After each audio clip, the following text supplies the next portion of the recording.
Be right back. I need to grab my other stylus.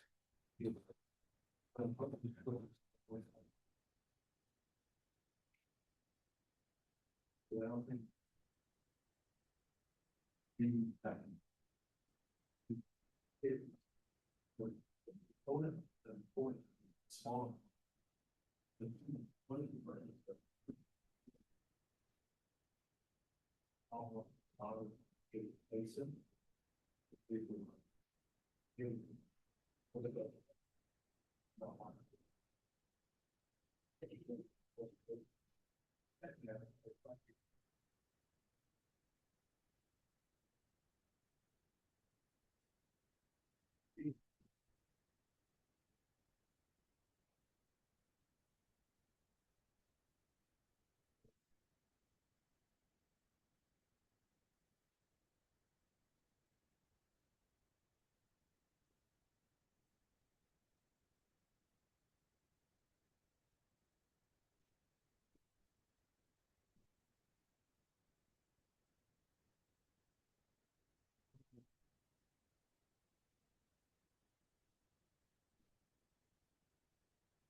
Yeah, it's so hot that I have got to 75%.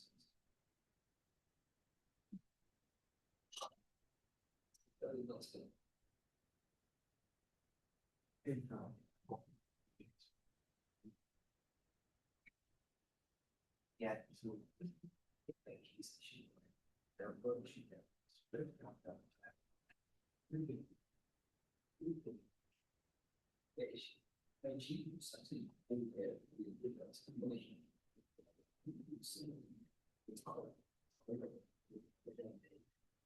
it's just a lot pace. Hot air.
All right, it's 3 o'clock. Let's go and get started. It's the last lecture for EGME 333.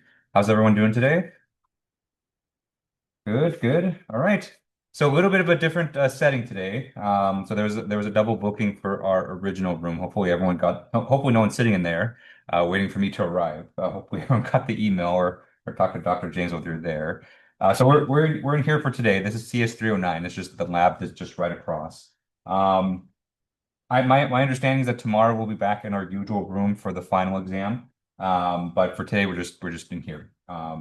So the plan for today, I do have some new stuff to go over today, although everything I cover today will not be on the final. I know that I wrote on the study guide that Navier-Stokes will be on the final in conceptual form. But I just finished writing the final and there's just no room for it. So today is just, you'll learn a little bit about Navier-Stokes just kind of for your own interest. I don't think it'll take too long. We're not going to do any problems, and so it should take me no longer than, maybe 45, 50 minutes. And then for the rest of class, we will be doing review for the final. So there was a tie from the poll for first place for the topics that people would like to see. So the tie was between potential flow and dimensional analysis. So I brought material for both. Although, some people were in office hours, I don't know if you can consider this to be a majority vote because only 10 people voted in the poll, and both potential flow and dimensional analysis won with only 3 votes each. And so, I guess only 12% of the class won these top, but that's how democracy works. And so, we got to go with the top vote getters. So we'll go over that today. And then of course, any final questions that you have, once we're done with all that, I'm happy to answer as well. Okay. All right. So that's the plan for today. Any questions I can answer before we get started about the final or just anything before we start? Okay, all right, so let's go ahead and get started. Okay, so first topic for today is Navier-Stokes. Now, like I just said, Navier-Stokes is not going to be on the final in any shape or form. But, I think if I let you guys go from a fluids class without at least showing you Navier-Stokes, they're going to revoke my professor card. And so I definitely need to show you this at least once. Okay.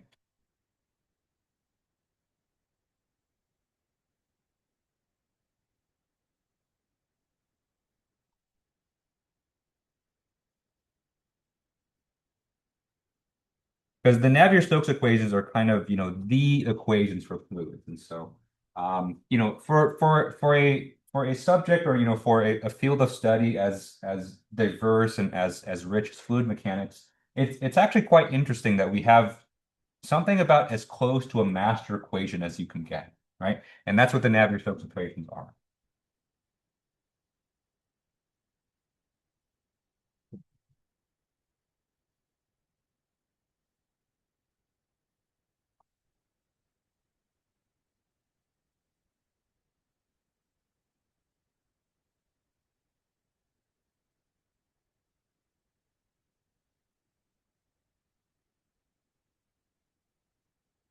Okay.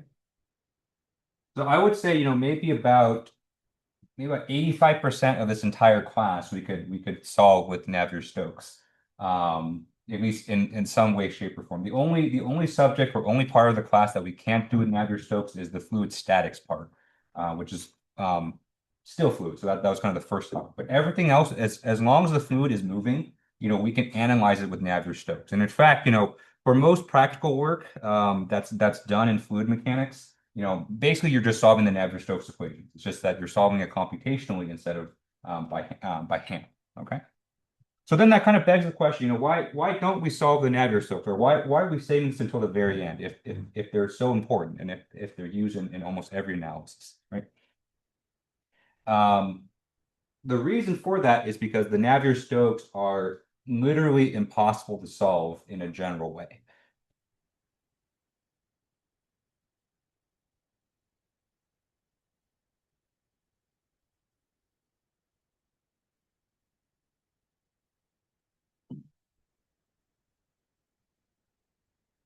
Okay.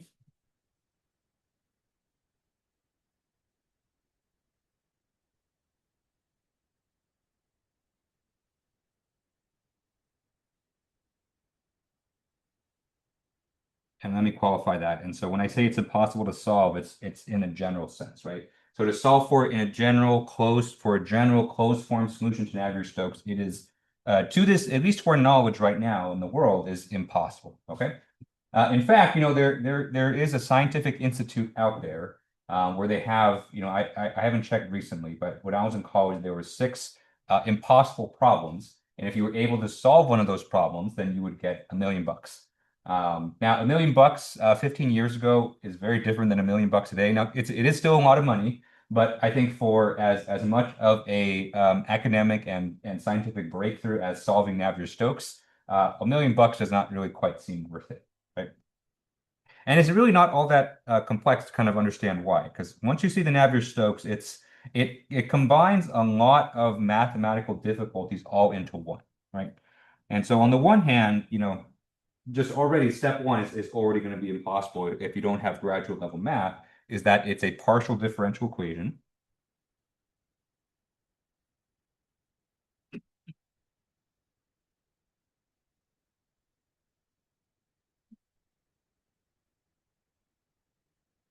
Right? It's hard enough to learn how to solve ordinary differential equations, which, is not even a prerequisite for this class. And so part of the reason we can't really do much with Navier-Stokes is because, not everyone in this class has taken 250B or the equivalent or, taken some kind of differential equations. Okay. Another reason is that it's nonlinear. Okay. We'll go over what that means in a second, but nonlinearity is also a mathematical topic that is not touched at all in the undergraduate level. Even if it is, it's touched just very briefly.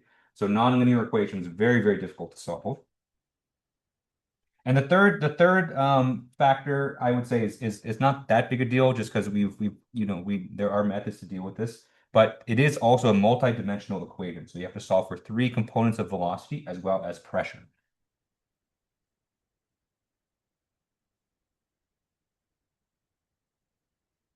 All right, so that one's maybe not a part that makes it impossible, but it does make it very cumbersome to solve.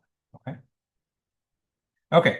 And so, for all of these reasons, Navier-Stokes is, there's no way to solve. But there are ways to solve Navier-Stokes under very kind of specific situations. And, I would say for kind of, for an undergraduate level fluids course, which this is, depending on different institutions, some, when I took this and when I was in college, the differential equations was a prerequisite, so we could actually solve it. But even in those situations, it's not terribly useful because those are just such simplified solutions with a lot of assumptions, and so it's not really practical to solve it in that way.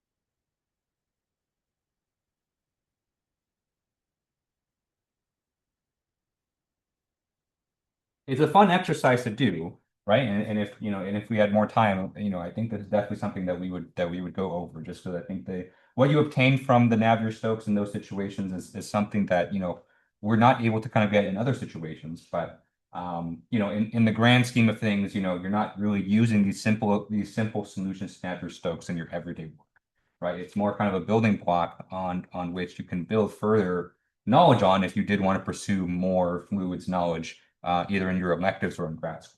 Right? For all of these reasons, Navier-Stokes is something I kind of saved to the very end, just because there's really not much we can do with it, but it is still good to kind of see and kind of appreciate what it actually is and what it represents for fluid mechanics as a whole. Okay. Okay. All right. So the plan for today is I'm going to show you the Navier-Stokes equations. We're going to go over each of the terms in the Navier-Stokes equations to kind of tell you what they all represent. And then we'll kind of talk about maybe the procedures that you can use to maybe solve it in simple cases, but we're not actually going to do that. And then once we're done with that, we'll start our review session for the fun. Okay. Okay. All right. Any questions on this so far? Yes. Is this the Navier Stokes, is it gonna show up as like a conceptual question No. file? No. Okay. Yeah. I was going to at first, but then I'm writing the final and I don't think there's going to be time for it. Okay. So yeah, so I want to be kind of straightforward. So this is just for your knowledge. Mhm. Okay. All right. So what are the Navier-Stokes, right? So we kind of talked about Navier-Stokes as if it's some like mythical thing, but we know what the equation looks like. Okay. So let's just write it down and then we'll kind of discuss it from there. So the Navier-Stokes actually has two components. So technically speaking, the Navier-Stokes equations, it's an expression of conservation of mass and momentum for a flowing fluid.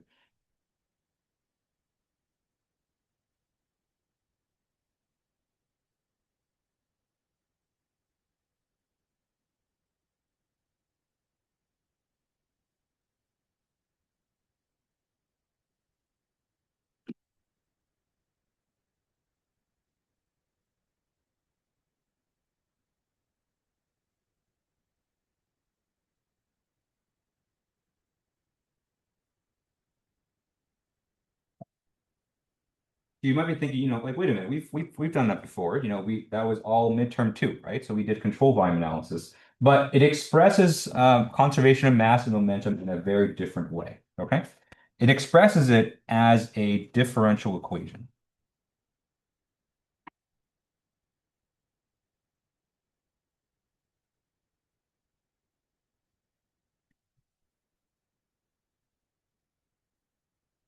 Okay? And that part's very key because, while Reynolds transport theorem, it is very powerful, right? There's a lot of really interesting and practical kind of analysis you can do with control volumes. Control volumes themselves are limited because you kind of have to predefine the region under which you are doing your analysis, right? When you solve a system as a differential equation, you're not really beholden to those constraints. And so you can kind of solve for a much wider area. And get a solution that's kind of much more general. Okay.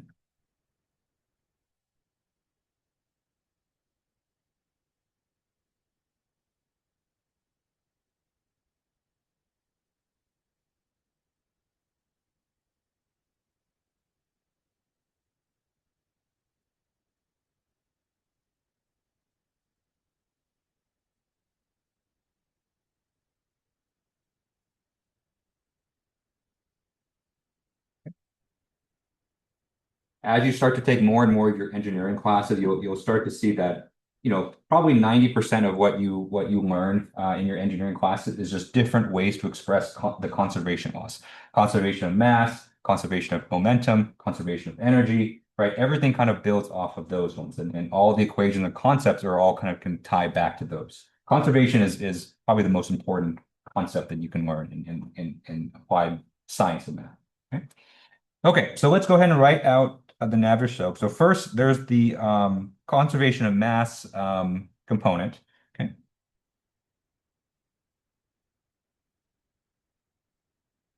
which we call the continuity equation.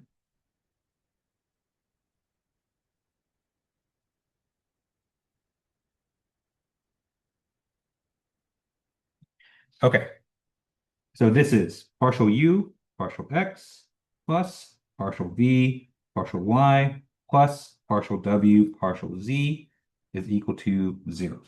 Okay? In fact, we saw this, right? And so if you think back to our unit on potential flow, this was the same equation that we used for conservation of mass there. So this is basically the expression of conservation of mass in differential equation form. Okay. So the continuity equation is also part of Navier-Stokes, although it's kind of the part that people forget just because the momentum equation is a lot more complex. That's where all the nonlinearity and all the complexity occurs. But this equation is also used for Navier-Stokes. Okay. Okay. So that's part one of Navier-Stokes. Part two is momentum.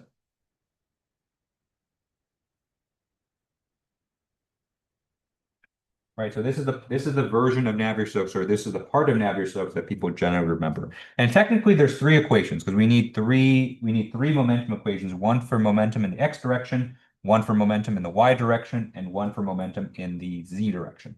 So I'm just going to show you the x direction just because the y and z look very similar. And actually, there's a lot of information we can glean from the x direction momentum equation.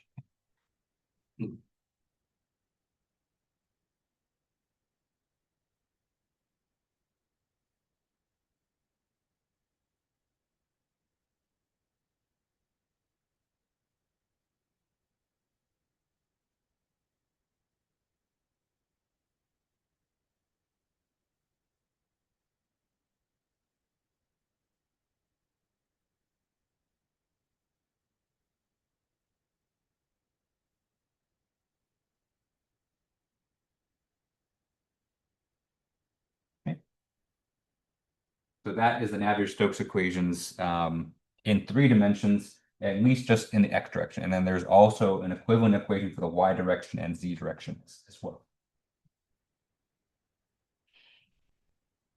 Okay, so you got to see this once. You can't take a fluids class and not see Navier-Stokes equations at least once.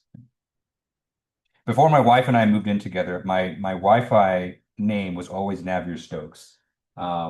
And then my wife moved in, and now our Wi-Fi is named after our cats. So, you know, but my devious ploy is that when we get new pets, I'm going to name them Navier and Stokes so that I can get my Wi-Fi name back.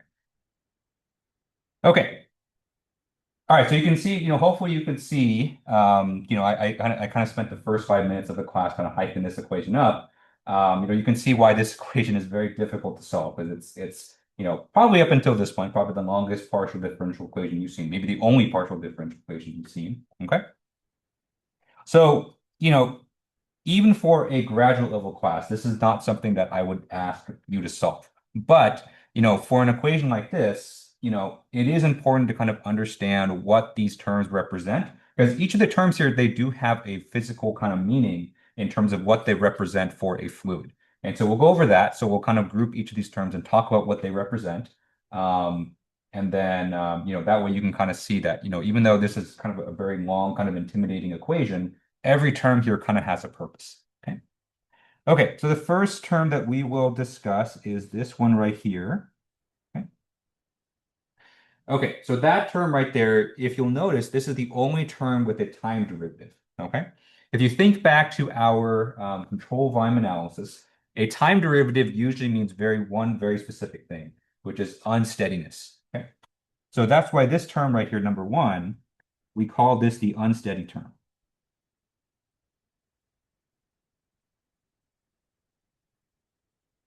Okay. So the unsteady term represents the fact that if you have a moving fluid, right, the velocity or the momentum or just the direction of the flow field can change with time. Okay?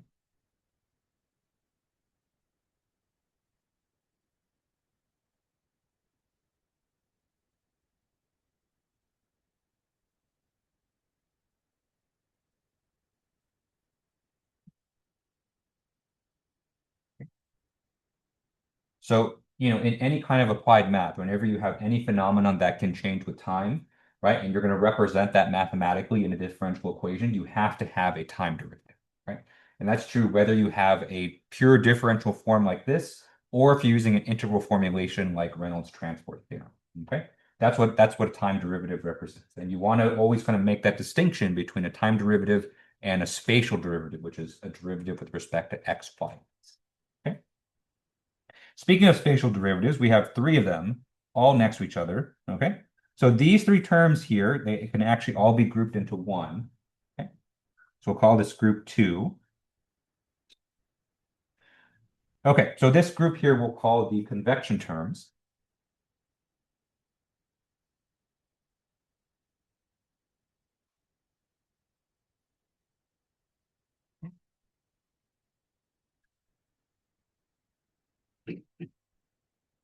All right, so another reason I want to bring up Navier-Stokes is that I do want to kind of introduce you to the concept of convection, because convection is something that's going to show up in your next class, which is heat transfer. It's going to show up actually quite a lot.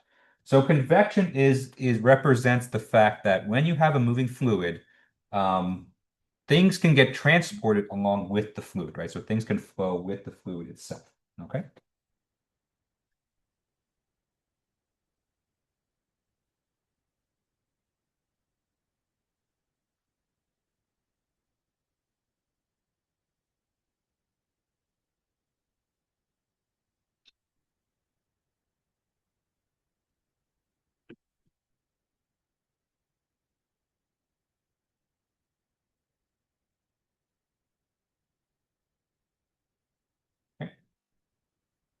Now, when you're introduced to convection in your heat transfer class, the quantity that's being transported is heat, right? And so in heat transfer class, you'll go over the concept of wind chill, which is basically if you have, when you're outside and there's wind, it feels colder than it is just when there's wind, okay? Wind doesn't automatically make the temperature lower. but it does accelerate the amount of heat that's being lost from your body. Okay, and that's essentially convection, right? If you have an air fryer, right, an air fryer is essentially a convection oven. An air fryer will accelerate the cooking process for your food because it blows air, and that air transports heat at a much more efficient rate than if you have still air. Okay. So, flowing fluids and convection are two concepts that kind of go hand in hand, right? So we've seen this concept before. So we saw this concept in our control volume analysis. So when we did Reynolds transport theorem for, let's say, conservation of mass, conservation of momentum, right? We talked about the idea that when you evaluate that inflow-outflow term, right, mass, momentum, and energy can be transported into the control volume, out of the control volume through the action of the moving. Now, specifically for Navier-Stokes, these terms here represent the fact that momentum can be transported along with the moving fluid.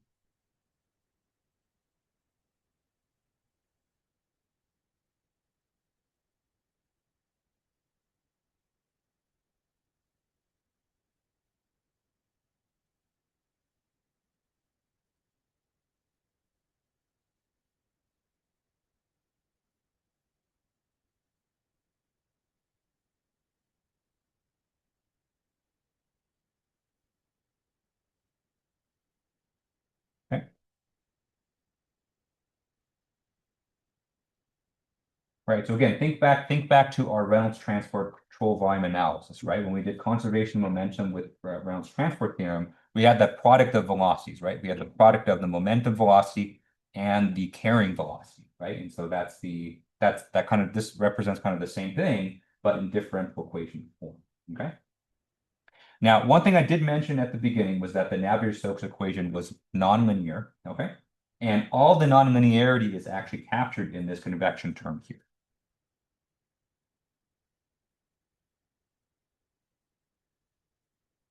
Okay. And the part that makes it nonlinear is the fact that we have the product of the velocity together with its spatial derivative, right? So we have u times partial u partial x. And so since we have the product of two velocity terms, that's what makes it nonlinear. Okay. Convection sometimes is kind of a difficult concept to kind of wrap your head around, especially in Navier-Stokes, because the moving fluid itself is momentum, right? So whenever you have something that's moving, it has momentum.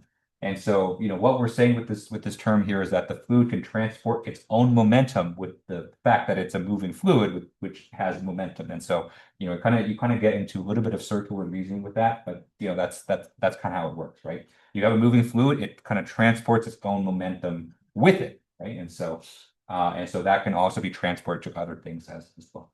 Okay. Okay, good. So that's the convection terms. Very important concept for you guys to know for your next class, heat transfer. All right, next term that we have here is this one. Okay, it's just one. Right? So that term right there is, we call that our pressure term.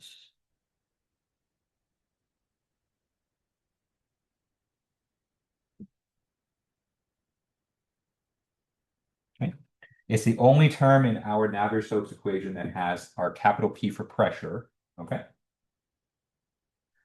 Right? And so this term represents the fact that pressure can be used to drive fluid flow. Okay, so in this case, because pressure is on the right-hand side of the equal sign, pressure acts as a external force.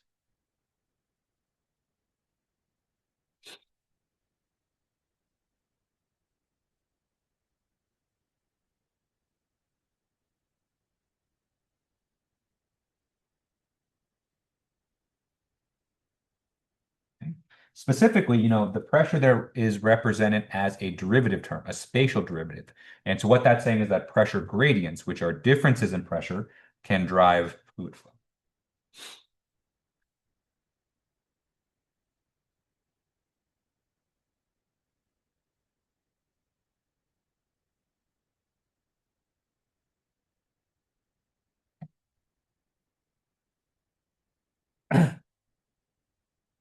Right? And we've seen this in this class as well, right? So think back to our pipe flow unit, which is just last week, right? We saw that when you have internal flow in a pipe, right? Because of the viscous losses, then we have pressure gradients or pressure differences from inlet and the outlet, right? And so that's kind of exactly what that is. So hopefully you're starting to see, as we kind of talk about the different terms in the Navier-Stokes equations, that it really does connect to almost everything that we've talked about in this class overall, with the exception of hydrostatics, right? So hydrostatics is the one aspect of fluids that Navier-Stokes does not have any governance over, just because hydrostatics does not have any velocity. Okay. Okay, so pressure term fairly straightforward. Next term also fairly straightforward. Okay, right. So for term number four there, that is our gravity term.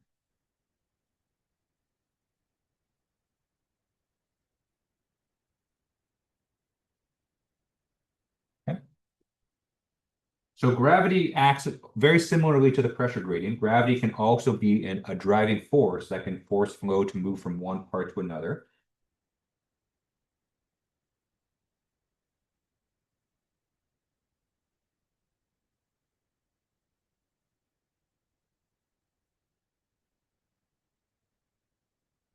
Okay. So that's pretty straightforward, right? So if you have, a difference in potential energy that we've seen in our Bernoulli equation, right? We have a fluid that goes from a high point to a low point, that's going to drive velocity. Okay. Now you might be wondering, right? So, if this Navier-Stokes equation is in the x direction, why do we have a gravity term here? Because x normally is not in a vertical direction. Well, that's true. And so, for the most part, when you apply Navier-Stokes in the x direction, you're not going to have that gravity term. But, I'm not writing out the y and z directions just because that just kind of gets repetitive. So I'm including it here just for completeness. But in reality, if you are applying Navier-Stokes in the x direction, you're probably going to neglect gravity because it's not going to be a driving force in that direction. Okay, and then the final term is going to be this group of terms here. Okay, so all of these are grouped together. So we call these terms the viscous term. Okay, so this is where viscosity kind of really plays a role in Navier-Stokes. And you're going to see here that in front we have our viscosity, but it's not in the form that we've used so far in this class. This new here is what we call the kinematic viscosity.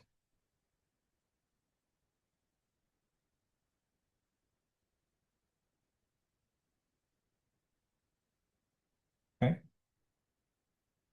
So kinematic viscosity is nothing more than just our regular dynamic viscosity divided by the density. Okay, so it's still the same viscosity. It's just we just divided it by the density. Right. So I think I may have mentioned this, in the very, very first lecture 5 weeks ago, but that's kind of what it is there. Okay. Okay. All right. So this viscosity term, I don't know why I skipped from four to six. That was weird. This is term number five. I'm sorry. Okay. All right. So term number five there. I was thinking is like, wait, there's six colors in the rainbow, but we're only on blue. That's kind of weird. Okay.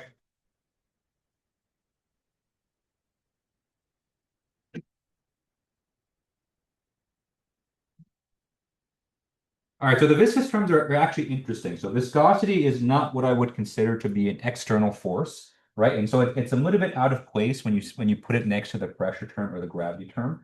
But the viscosity in a fluid flow does affect how the velocity kind of develops. Okay. And it affects it through the use of a shear stress.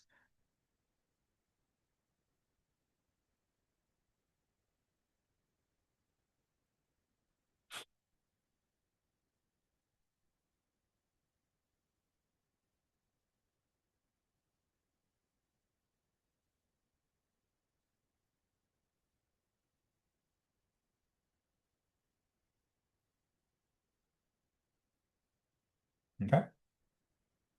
So the viscous shear stresses, which are basically the shear stresses that develop as a result of viscous friction, they are going to affect how our velocity distributions develop. Okay.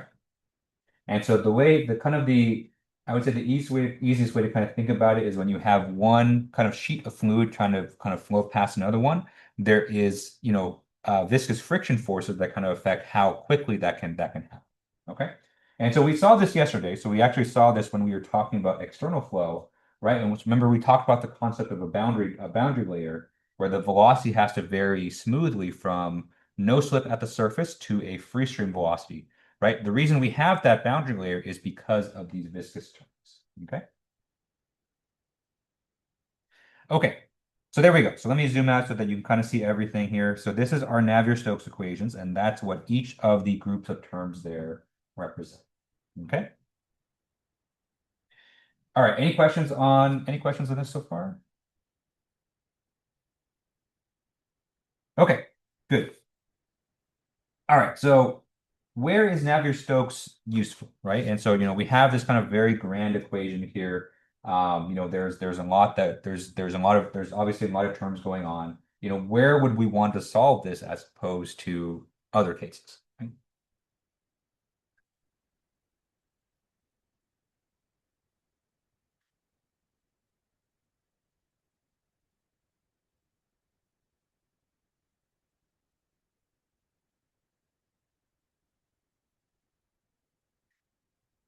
Okay. So there's kind of two answers to this question because the answer kind of really depends on whether you have a powerful computer next to you. Okay. So I would say the most practical case for when you do want to apply Navier-Stokes or when you have a powerful computer to solve the Navier-Stokes equations for you. Okay.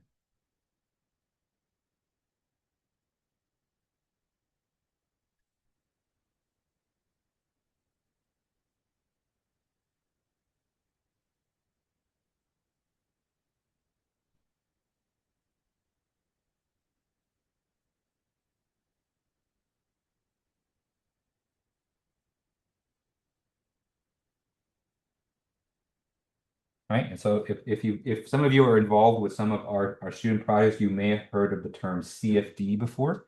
Okay. So CFD stands for computational fluid dynamics. Okay.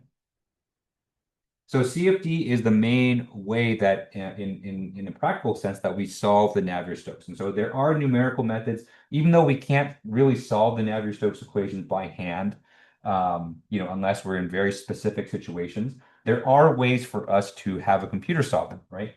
And so if you do have a computer that can run CFD, there's different softwares out there that can run CFD. Then you can use Navier-Stokes for basically any kind of situation that you can model in a computer.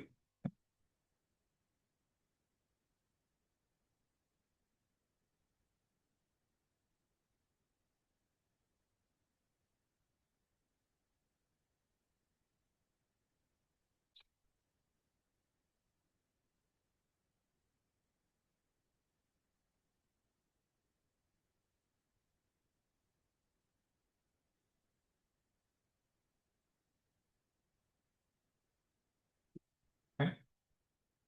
So this is typically what's used. And so, if you do end up, going into fluids, and you're going to do any kind of form of analysis or design with fluids, it pretty much is only done in CFD nowadays.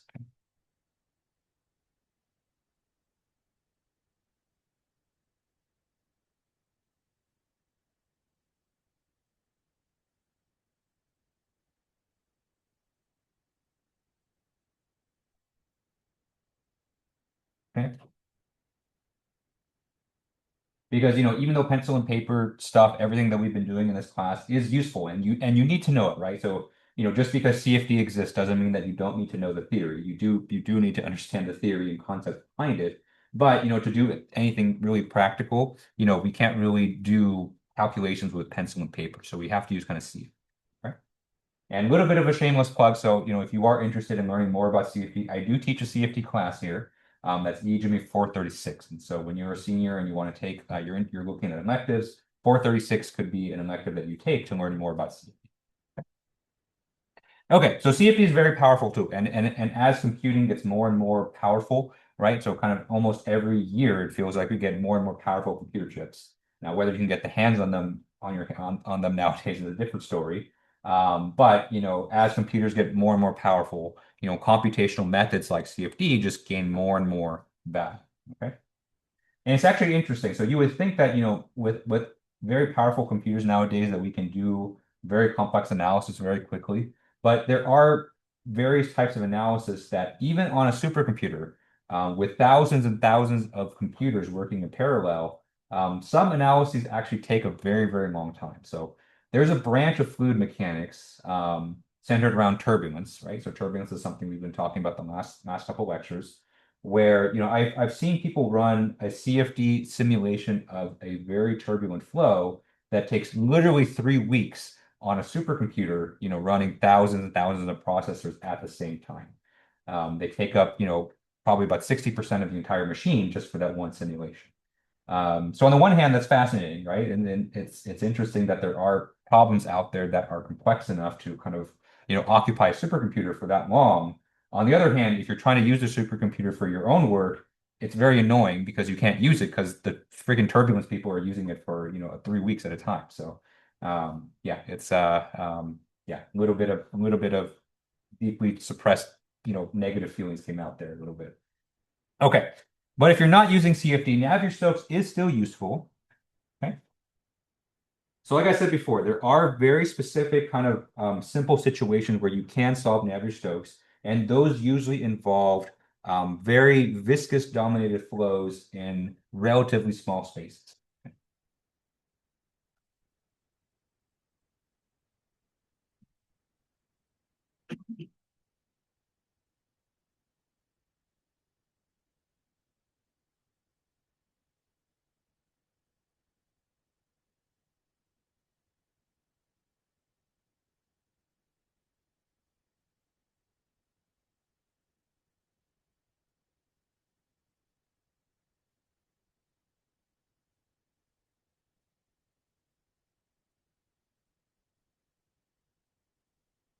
Okay.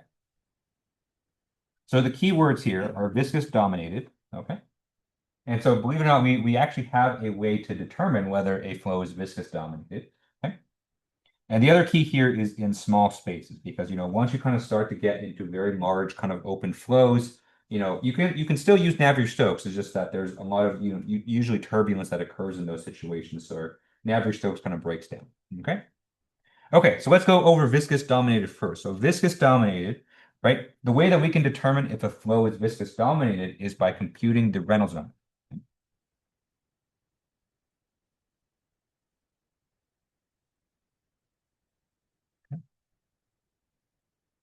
Now, so far, typically we've been computing Reynolds number and, we're using it to determine whether a flow is turbulent, right?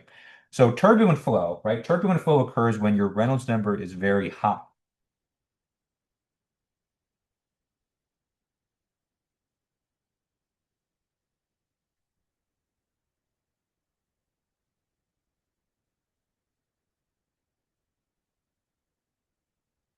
Okay. So that's kind of what we've been seeing, right? So for internal flow in a pipe, if your Reynolds number is greater than 4,000, then we say we have a turbulent flow, okay? Another word for turbulent flow is that these are flows that are inertia dominated.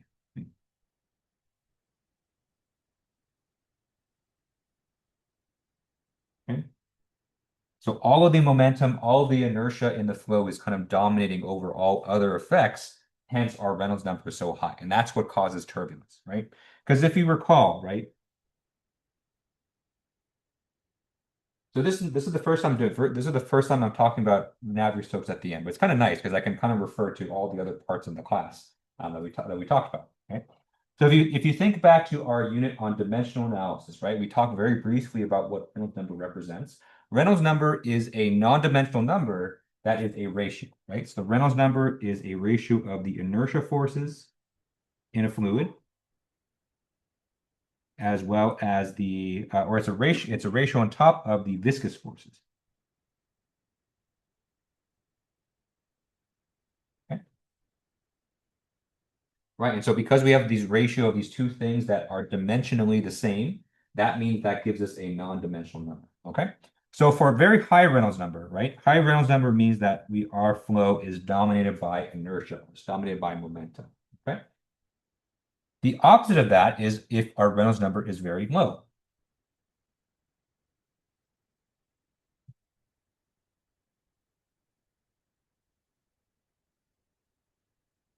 Right. So the way to determine if a flow is inertia dominated or viscous dominated is to compute the Reynolds number. And if the Reynolds number is relatively low, right, it's below that threshold for turbulence, then we say that our flow is more viscous dominated. Okay. But of course, we have another name for this, right? So we have another name for situations where our Reynolds number does not exceed the threshold for turbulence. We call this laminar flow.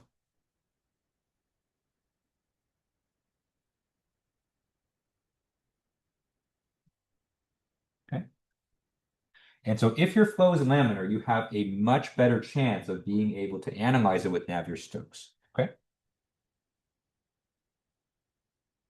Right. And in fact, the Navier-Stokes that I presented to you earlier, right? That Navier-Stokes is assuming laminar flow. Now, there are ways to solve Navier-Stokes for turbulent flow. We have to kind of make modifications to Navier-Stokes. That is very much a graduate level topic, so that's not something we're going to go over in this class, especially not in 20 minutes. But just know that Navier-Stokes in its form that is typically presented at an undergraduate level is only relevant for laminar flow. Okay? I think that's a point I think that kind of gets glossed over a lot. Okay? So as soon as your flow gets turbulent, you can't use Navier-Stokes in that form. You have to use a modified version. Okay? That modified version is typically incorporated into CFD. And so, if you're using CFD, it doesn't really matter. But, just know that Navier-Stokes in its classical form assumes that our flow is laminar. Okay. Okay. So that's what it means for a flow to be viscous dominated. Okay. The other typical requirement to solve Navier-Stokes by hand is if our flow is taking place within small spaces. Okay. Now, some of this is implied a little bit by the Reynolds number, right? Because if you think of the Reynolds number, it's defined as rho times the velocity times our length divided by the viscosity. Okay. If you have a small space, right? A small space will have a small L.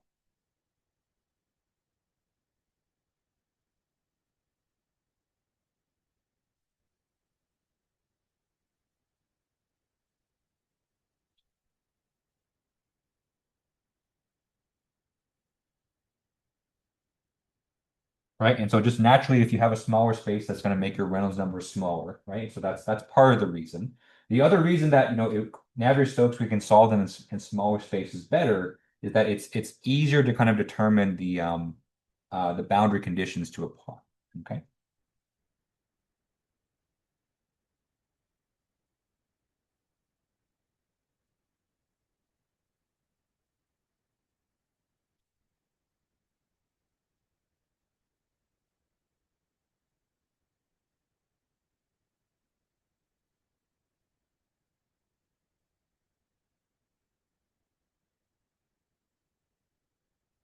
Okay.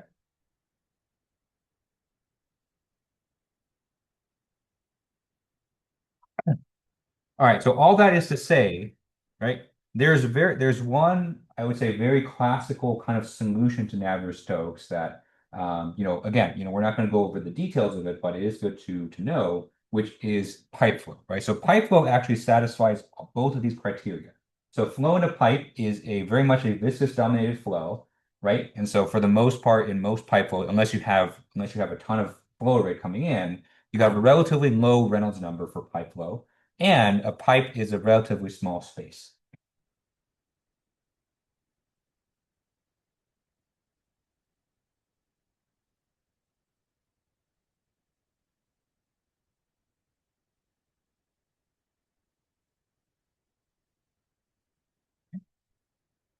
In fact, I think I may have mentioned that at some point while we were kind of discussing pipe flow that there is a solution there for from Navier-Stokes. Okay, and so from pipe flow you get a very famous solution Navier-Stokes, which is the Hagen-Poiseuille solution to Navier-Stokes.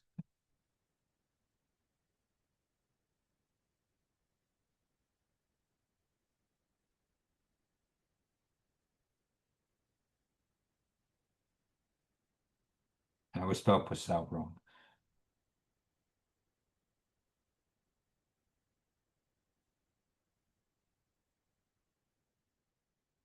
Okay. And unlike last week, I don't have the pipe flow notes in front of me, so I don't know if I spelled that correctly, but it's Poiseuille, right? It's some French motherfucker, okay? All right. All right. So the Poiseuille solution, the most important thing I think for you guys to remember is that the Poiseuille solution is a parabolic solution.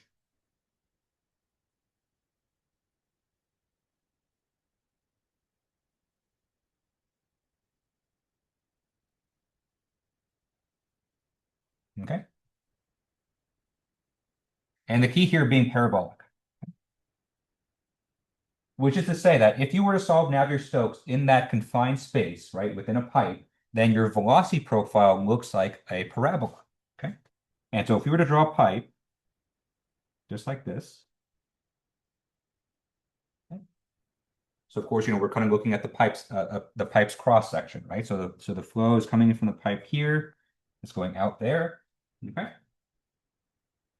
The Hagen-Poiseuille solution basically states that if you were to plot the velocity is going to be the highest in the middle, right? And that makes intuitive sense, right? Because the middle is the furthest away from the walls, and so that's where the speed should be the highest. And then from there, it follows kind of an upside down parabola to the no slip conditions at the wall. Okay. And so if you were to draw kind of a velocity kind of slice here, it would look something like this. Okay.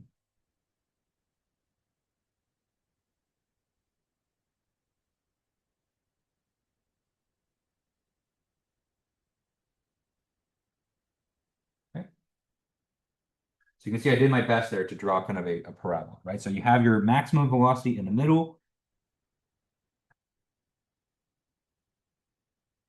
Okay. And then it goes down to zero at the walls. Because remember what we talked about yesterday, that whenever a fluid contacts a solid surface, the fluid particles that contact that surface have to have zero velocity because the surface itself has zero velocity. Okay. So up here at the top and the bottom, we have here our no slip conditions. Okay. So the velocity goes from zero at the walls to no slip to a maximum velocity in the middle, and then back down to zero at the walls. Okay, hence forming this kind of very nice parabola shape. Okay, and it literally is a parabola, right? And so if you actually plotted the velocity, okay, and so the velocity in this case is a function of r, right? You're going to get some term that is proportional to r squared. Okay, so I don't have the constant in front of me. So for some reason, I don't have the exact Poiseuille solution here. I think it's in the pipe flow notes, but you have some term that's minus constant times r squared. Okay, and that r squared gives it that parabola shape. And so that is one situation where you can solve Navier-Stokes by hand, right? So we can apply enough assumptions to kind of simplify the Navier-Stokes equations enough, and it gives us this parabola solution. And this has been verified, um, you know, I would say maybe thousands and thousands of times, experimentally, in simulations, visually, observationally, right? So this is a very, very classical solution. Okay. And you can obtain that result from Navier-Stokes, even with just a very basic kind of understanding of differential equations. Okay. Okay. Any questions on that? Okay. All right. So that's all I wanted to say about Navier-Stokes. And so, we're not going to do any problems with this, but at the very least, you should kind of at least see it. Okay.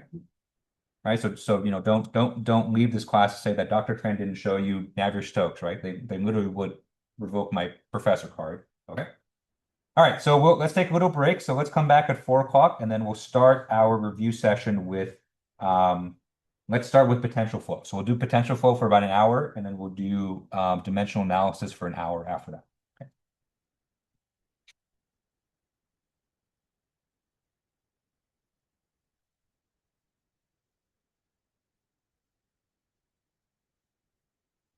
And I brought the exams again today. So if you didn't pick up your midterm one, midterm two, this I have them here.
Like, So tomorrow the font is starting on time. yes, okay. Yeah, 3 o'clock. It should be in the normal The room. same room, right? Yeah, Okay. yeah. Gotcha. Just today there was a conflict, so yeah, Okay. tomorrow we'll be back in there. Okay, sounds Yeah. good. See you tomorrow. Yep.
Okay, it's 4 o'clock. Let's go ahead and start our review session. Okay, so like I mentioned at the beginning of class today, I checked the poll that was on Canvas for you guys to vote on the topics that you would like to see in the review sessions. There was a tie at the top, which was convenient because I was always planning to cover 2 topics, and so the fact that there was a tie was convenient. So the first topic that was winning was potential flow. So we'll go over that first. We'll do that for about an hour, maybe then 15 minutes, then maybe we'll take a little break. And then after that, we'll do dimensional analysis. Okay. So you can definitely expect both of these to be represented on the final exam. You can definitely expect a computation type problem for each of these on the final. And so, I think this will be a good chance to kind of review in terms of what to expect. So for the most part, for the review session, I am going to focus mostly on the problem solving aspect of these types of problems. We'll go over a little bit of the concepts, just enough for you guys to know kind of what to do with the problems. But just if I went over all the concepts, we would just kind of end up repeating the entire lecture for those. And those you can always just watch on YouTube again. Okay. Okay, so let's do potential flow first. Oops, still green. Okay, potential flow.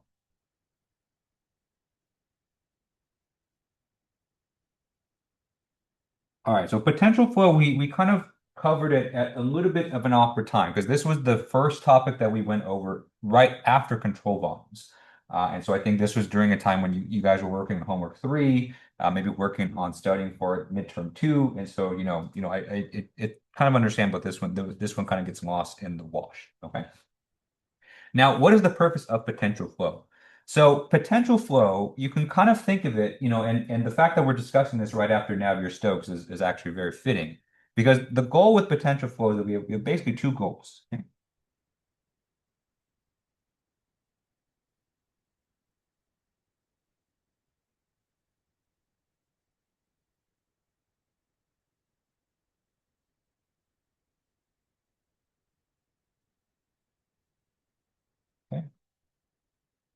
There are of course other things that you can compute from potential flow because what you actually obtain from potential flow is actually very powerful.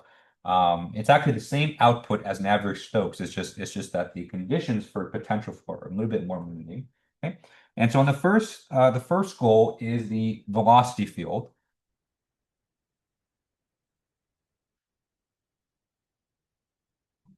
Okay. So the velocity field is some function that we can use to describe how the velocity changes at different points in space in our flow.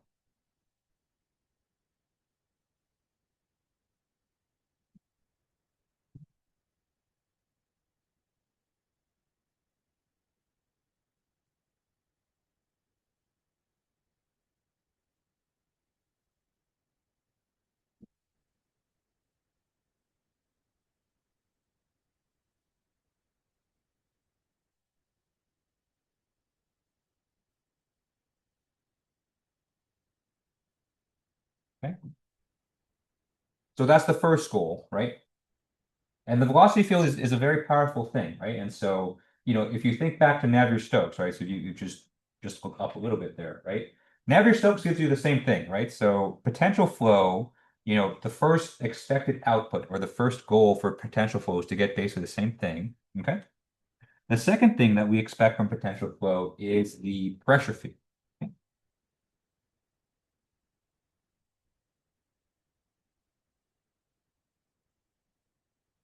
Okay.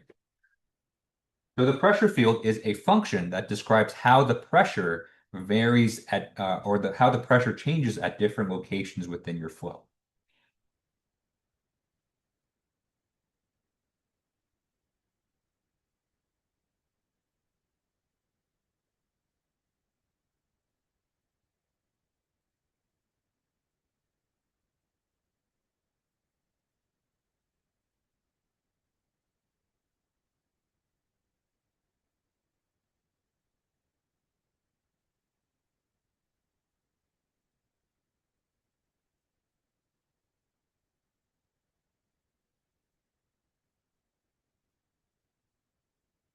Okay.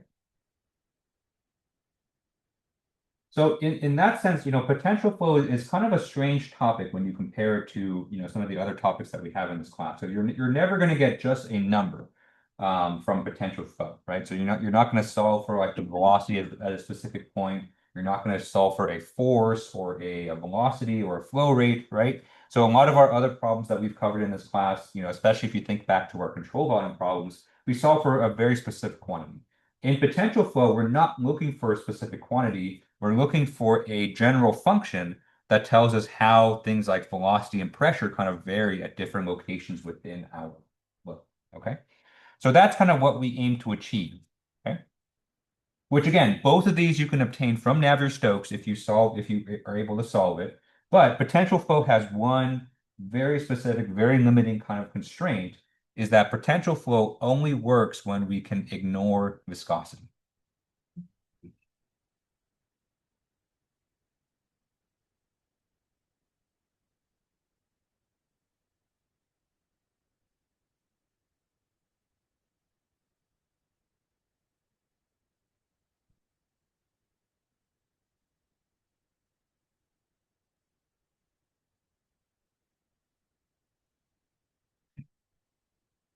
And that's actually very limiting, right? And so that's one thing that Navier-Stokes is able to account for that potential flow does not, is that Navier-Stokes does work in the situations when you do have viscosity.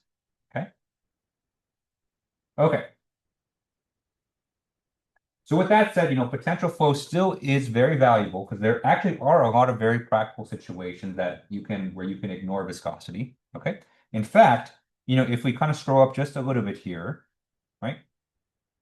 And we look at the situations where we can use Navier-Stokes, okay, you'll see that one of the specific cases where I mentioned Navier-Stokes works is in small spaces. Okay.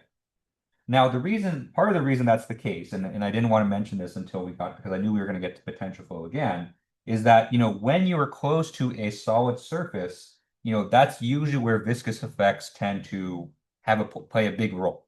Okay.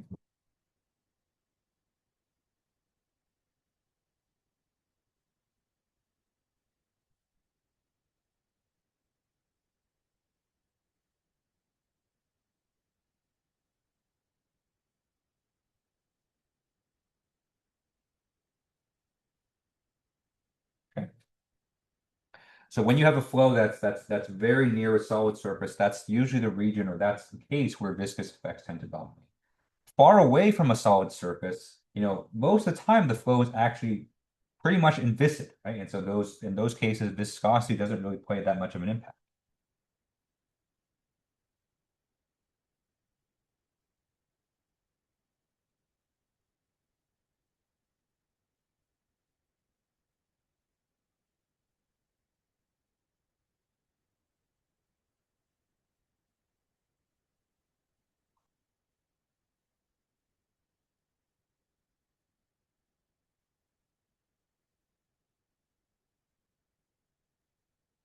And that's actually the typical use case, or that's typically the situation when you use potential flow, when you're looking at, or you're analyzing, or you want to determine what the flow field looks like in regions far away from the solid surface. Okay.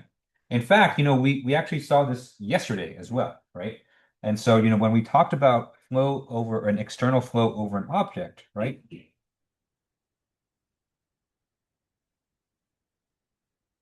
Right? So you have an object, you have a flow that's approaching it, right? We talked about this concept of a boundary layer, right? So this kind of very thin layer of fluid that kind of forms right on the surface, right?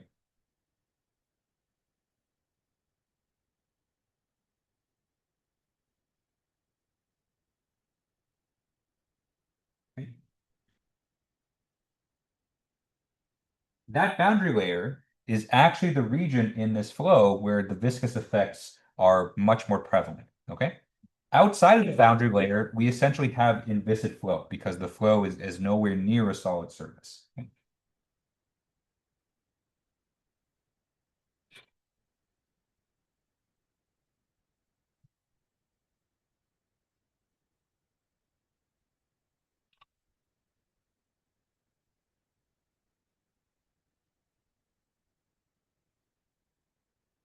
So that kind of tells you kind of the situations where you would use potential flow, right? So in situations where you have this very, very large flow field, there could be objects there, right? And those objects are usually placed through the form of a stream function, right? But far away from the solid objects, we have essentially viscous free flow, um, inviscid flow, right? And so those are the situations where you have this, you use this kind of potential flow theory, right? And so if you look at all the problems we've done with potential flow, you look at the examples that we did in class, flow over a half body, flow over a cylinder, right? The problem that we did in the homework, it kind of fits this kind of mold. It fits the situation where we're looking for the velocity field in this very kind of wide open space with maybe kind of a small, a solid object, maybe near the centroid or the origin of our, domain. Okay. So that's the situation, and that's kind of the goals for potential flow, right? So goal one, obtain the velocity field. Then once you have the velocity field, you can use that to obtain the pressure field. Okay. And the key assumption here, the key kind of fact is the fact that, we're using potential flow in situations where we can ignore viscosity. Okay. Okay, so that kind of sets the stage. And so now we're going to go through kind of the step-by-step kind of process to solve these potential flow problems. And then, we're going to do another example with that as well. Okay. All right. Any questions on this? Okay. All right. So the good news about potential flow is that there's not that much creativity problem. So they kind of follow the same kind of pathway. Okay.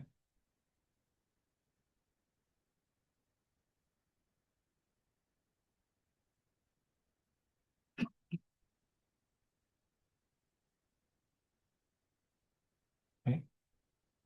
There's creativity in the flavor text or the situation that I can describe, but typically you're going to follow the exact same process every time, which is pretty nice. Okay. Okay. So the first step in potential flow is to start with your stream function. Okay, so remember we introduced this idea of a stream function being a scalar function that we can use to simply add together different flow effects. Okay.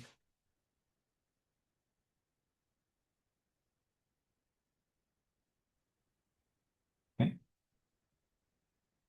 So in reality, if you wanted to create a complicated flow field, you can make your own stream function by adding together different kind of stream functions, right? So we went over different types of stream functions, things like the uniform flow, things like the source or the sink, vortex or a doublet, right? And so the idea is you can simply add these stream functions together to create a complex flow situation.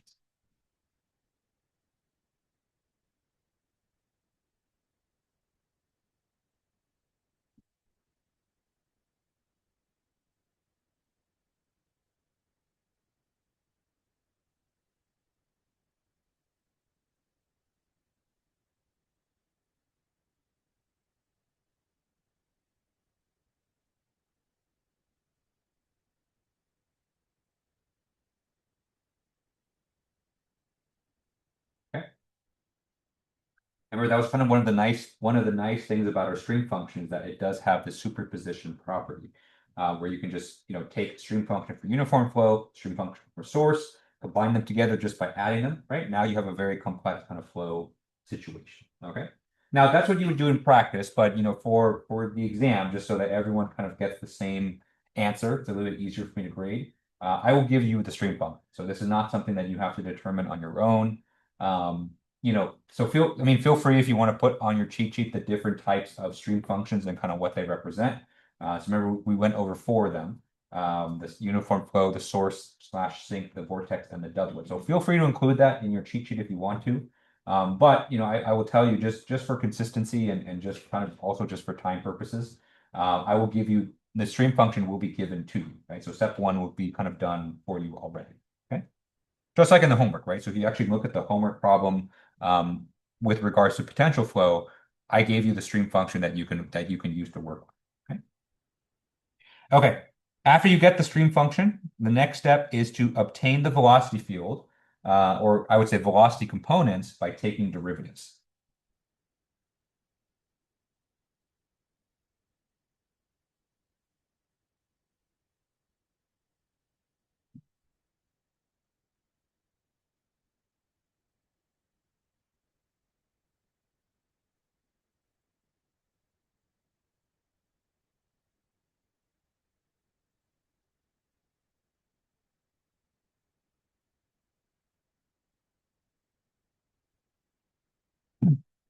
Okay.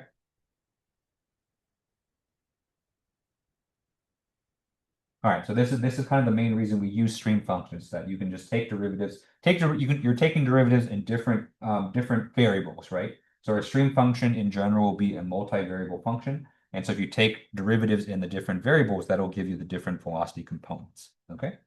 Now, which derivatives you take will depend on whether you are working in Cartesian coordinates or polar coordinates. Okay, so let's go over both.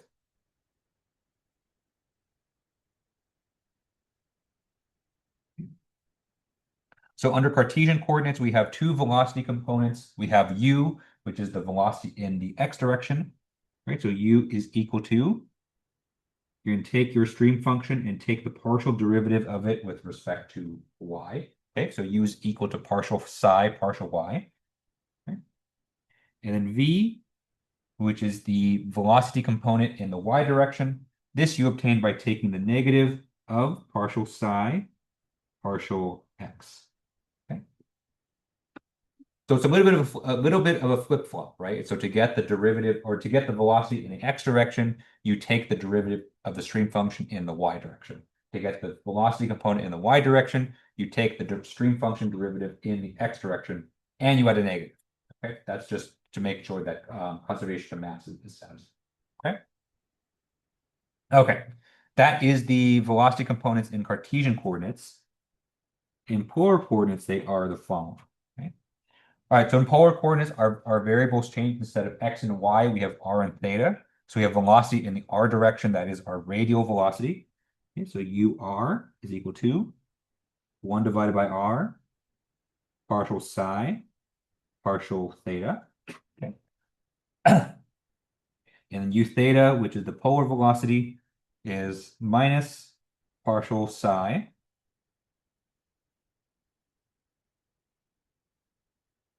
partial r. Okay.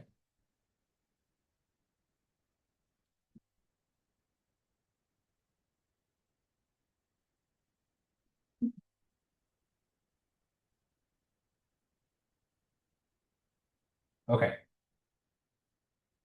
So depending on the coordinate system that you are working with, you can find the velocity components using these formulas here, okay?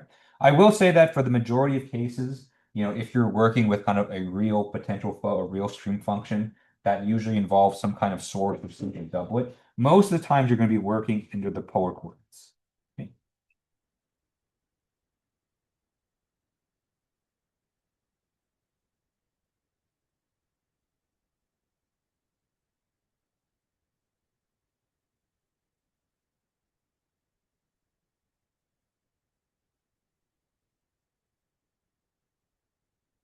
Okay.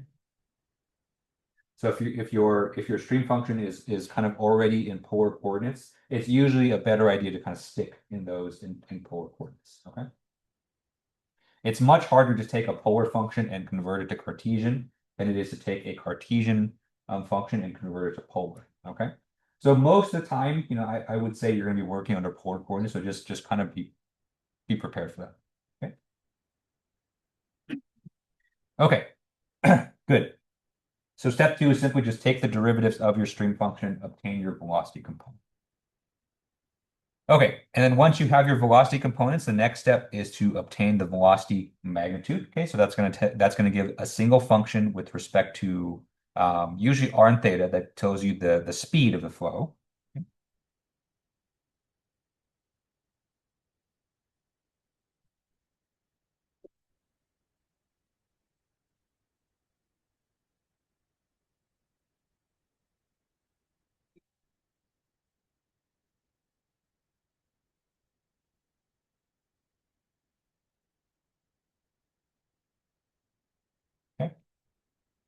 So sometimes you'll see a problem referred to this as flow speed, right? So speed is slightly different than velocity. Speed refers to the magnitude of the velocity. Okay, so instead of expressing your velocity in terms of its components, you just take the magnitude of that vector, and then that's how you obtain speed.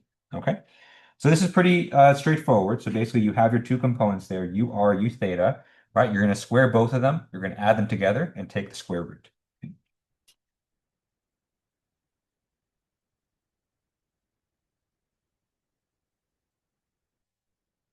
Okay, so in polar coordinate, it's simply just the square root of ur squared plus u theta squared. Or if you're in Cartesian coordinates, it's u squared plus v squared.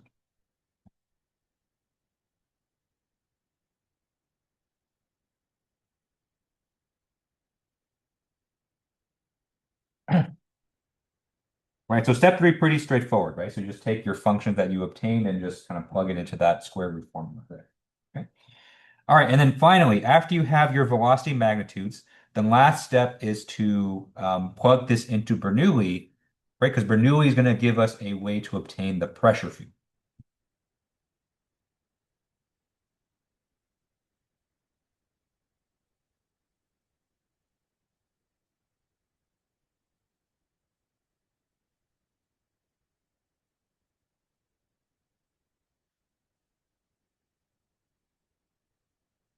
Okay. All right, and this is classical Bernoulli, right? Because remember, we're not considering viscosity, so there's no viscous losses to consider. There's no shaft work to consider as well. Okay, so this is very classical Bernoulli.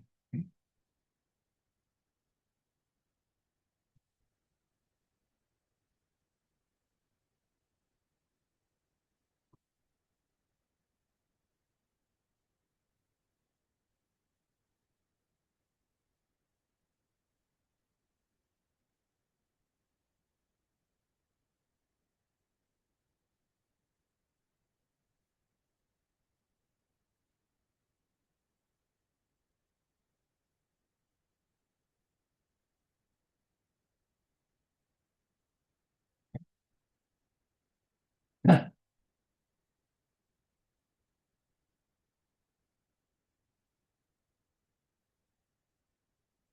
All right.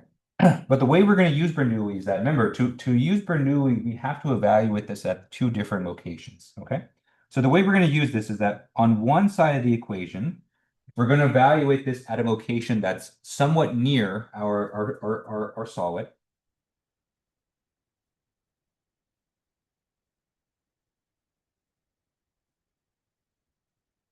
Okay.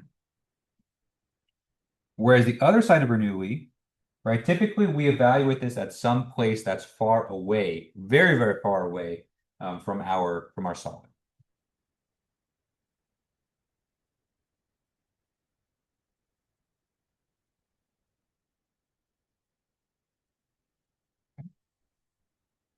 And then ultimately, what we want to solve for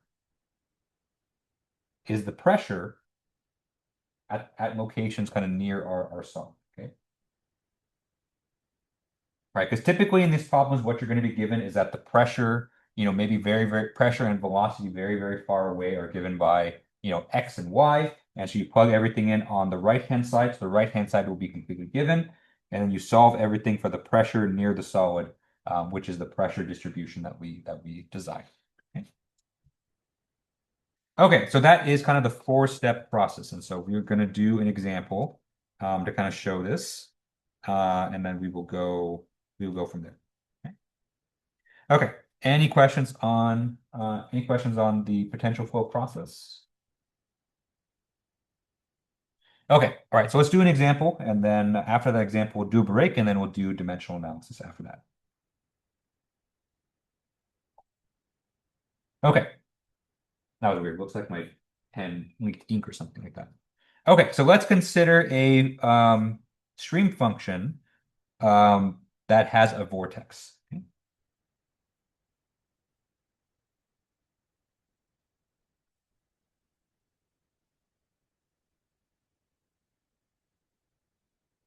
Okay.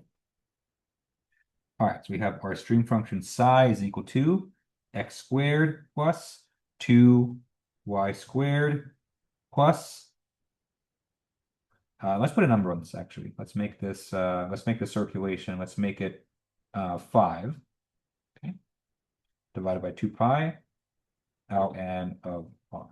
Okay. All right, so this portion right here, this 5 over 2 pi, this is our vortex, right?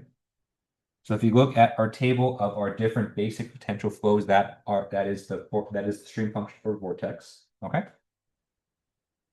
And here, this x squared plus 2y squared, this isn't a particular kind of this isn't a particular stream function or basic stream function here, but this is just kind of represents flow in a particular region.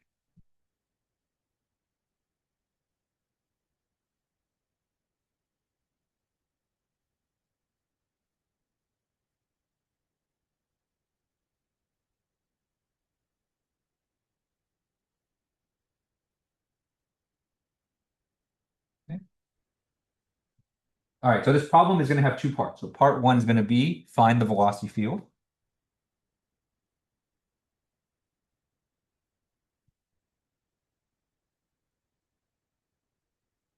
And then B, find the pressure field.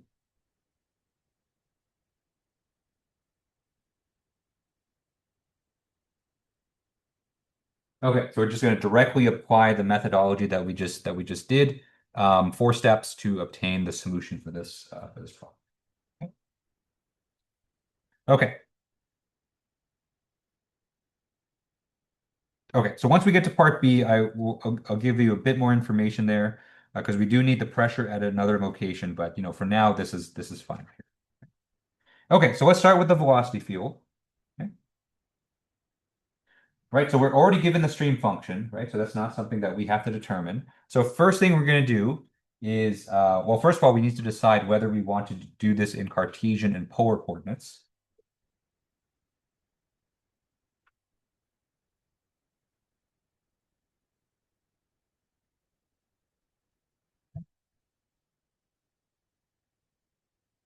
All right, so technically, you do have a choice, but like I mentioned, typically it's a lot easier to actually work in polar coordinates, believe it or not. Okay. Just because we have that vortex and we have that ln of r term, and so that's going to be we can convert that to Cartesian if we want, right? So we can use the relationship that r is equal to square root x squared plus y squared, but at that point it just becomes really cumbersome to take derivatives of. Okay. Okay, so to convert something like this to polar, right, we basically need to take all of the Cartesian expressions there, x and y, and plug in for their polar representations. Okay, so for this, we're going to plug in x is equal to r cosine theta, and then y is equal to r sine theta. All right, so if we make that substitution, we make that change of variables, then we're going to be in our polar coordinates. Okay? Okay, so we plug that in here. Okay? And then what we get is psi is equal to r squared cosine squared of theta plus 2r squared sine squared of theta plus 5 over 2 pi natural logarithm of r.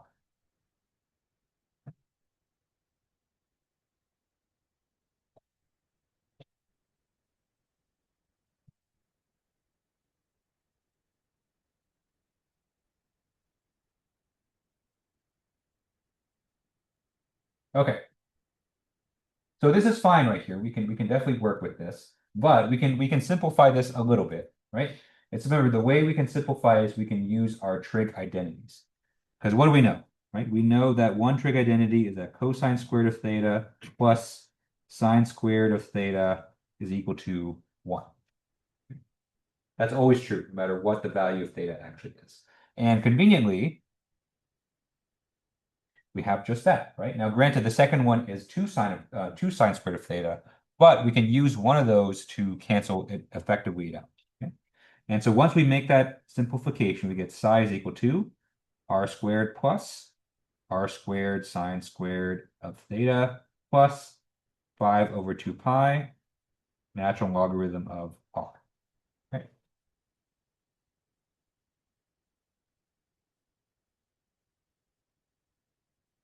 Okay, so now we have our stream function in one kind of chosen coordinate system, which is polar coordinates. Okay.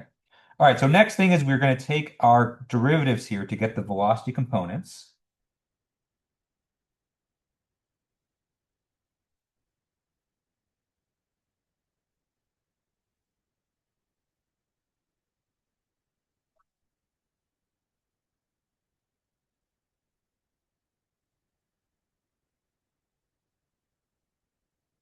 Okay. So since we are in polar coordinates, we're going to solve for UR and U theta. Okay, so we have UR is equal to 1 over R partial psi partial theta. Okay. Right, so we're going to take the derivative with respect to theta of our psi there. So we have 1 over R partial theta of r squared plus r squared sine squared of theta plus 5 over 2 pi ln of r. Okay. Right, so we're going to take the theta derivative of each of those terms. Now, luckily for us here, 2 out of 3 of our terms there do not depend on theta, right? We have an r squared, there's no theta there, and we have 5 over 2 pi ln of r, there's no theta there as well, okay? So when we take the derivative with respect to theta, that first term's going to go away, last term's going to go away, okay? And then all we're left with is just the theta derivative of r squared sine squared of theta, okay? Okay. And so if we do that, we get 1 over r, okay, r squared. So the r squared is effectively a constant when we're taking the derivative with respect to theta. Okay, derivative of sine squared is 2 sine theta cosine theta. Okay. All right, so do a little bit of chain rule there. So we're taking the derivative of the squared, so that gives us 2 sine theta, and then the derivative of the inner function, which is sine theta, which is cosine theta. Okay, so a little bit of refresher of chain rule. Okay. All right, we divide by r, so that's going to cancel that, and so ur is equal to r 2r sine theta cosine theta.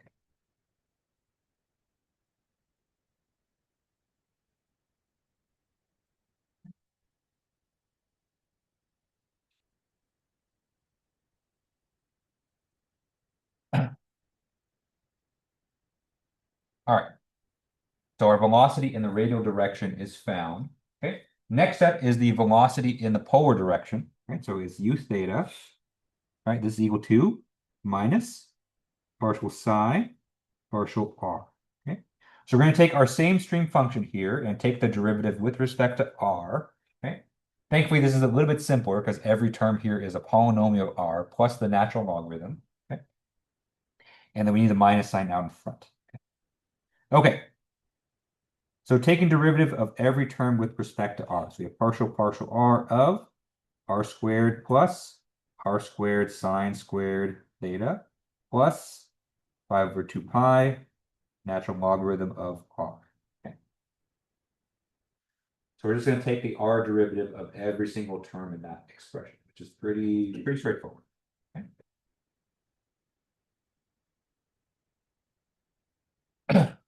Okay. So let's go ahead and chunk through that derivative there. So derivative of r squared is just 2r. Okay. Don't forget the minus sign. So the minus sign we're going to bring down. Okay. So derivative of r squared is 2r. Okay.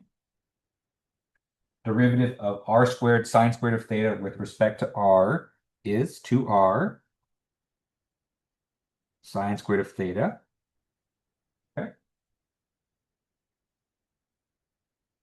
And then finally, derivative of natural logarithm of r. Derivative of natural logarithm is 1 over r. So that's going to be 5 over 2 pi r. Okay. And that's going to give us u theta.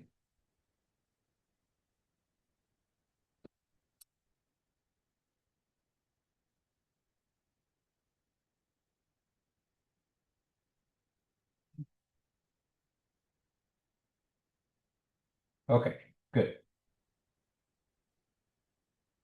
All right, so now we have our velocity components u r, u theta. Okay.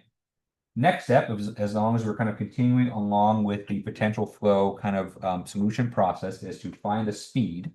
Okay.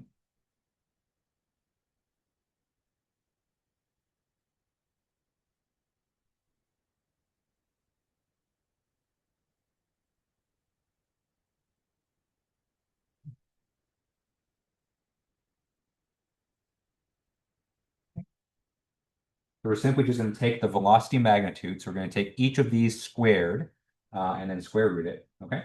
Now, don't get intimidated here, right? And so, the thing with potential flow, remember, we're not actually plugging in and finding a numerical solution, right? We're just finding a functional representation. So don't feel like you have to simplify, right? So don't feel like you have to kind of multiply this out because there's going to be a lot that you need to FOIL out. And technically speaking, yes, there's probably going to be some terms that simplify and cancel out. But on an exam like this where, you do have 3 hours, and so, it's not a question of time, but I think it's going to be a question of your mental fortitude and your mental energy. So, don't kind of waste time tomorrow kind of toiling all these out and kind of getting messed and kind of getting, mixed up with all the details. Just give me the function. That's mostly what I'm going to be looking for tomorrow. Okay. Okay, so velocity magnitude is equal to square root UR squared plus U theta squared. Right, so all we're going to do simply is just plug in for UR and U theta here. Okay. All right, so first we have UR squared, which is, and that's only a single term, so I'm just going to square that through. Okay. So that's 2R sine theta cosine theta quantity squared plus we have U theta squared. Okay. Now I'm not going to FOIL that out. I'm going to take my own advice and just kind of leave that as it is. But I am going to cancel the negative because we square a negative, it goes away. Okay. All right, and so we have 2R plus 2R sine squared theta plus 5 over 2 pi r quantity squared. Okay.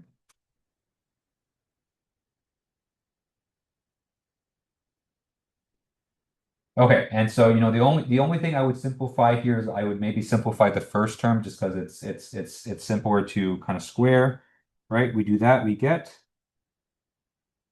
4r squared sine squared of theta cosine squared of theta plus 2r plus 2r sine squared theta plus 5 over 2 pi r quantity squared.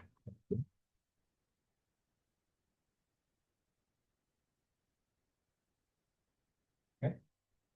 Feel free to leave it just like that, right? So don't feel like you have to multiply it through and simplify. I can tell. Okay.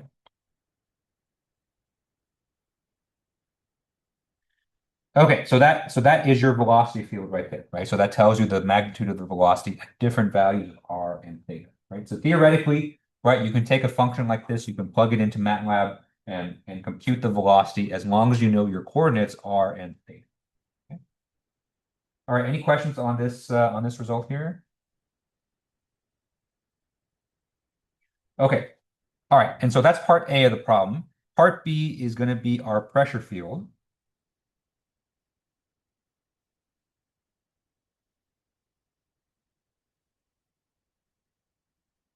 Okay.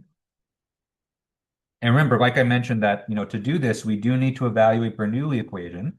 Okay.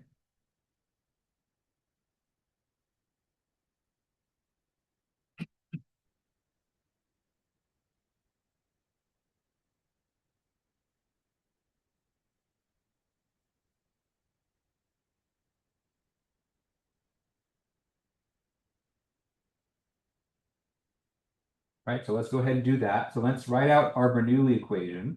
And typically, like I mentioned before, typically you're going to evaluate Bernoulli at one location that's somewhat near your surface, okay? And at another location that's very far away.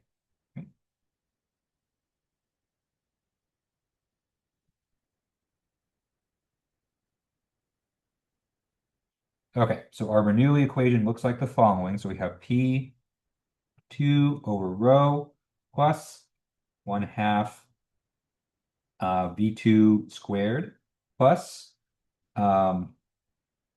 gravity times Z2 is equal to P1 divided by rho plus 1/2 V1 squared plus GZ1. All right, and so typically in these problems, you'll also be given an additional piece of information, which is the pressure that's evaluated somewhere far away.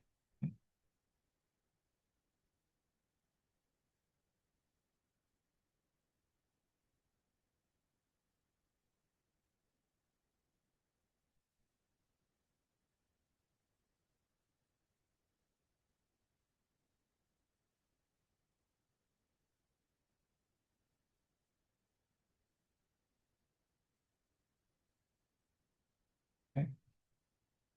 So for example, let's take this situation here. Okay.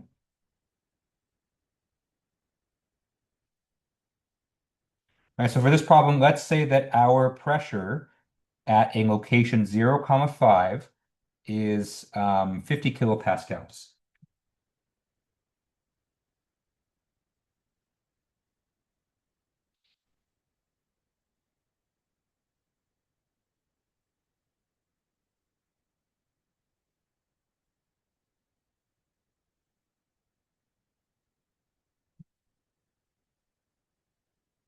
All right, so that gives us our reference point. So that means on the right-hand side of this Bernoulli equation, okay, we're going to evaluate all of these at x is equal to 0 and y is equal to 5.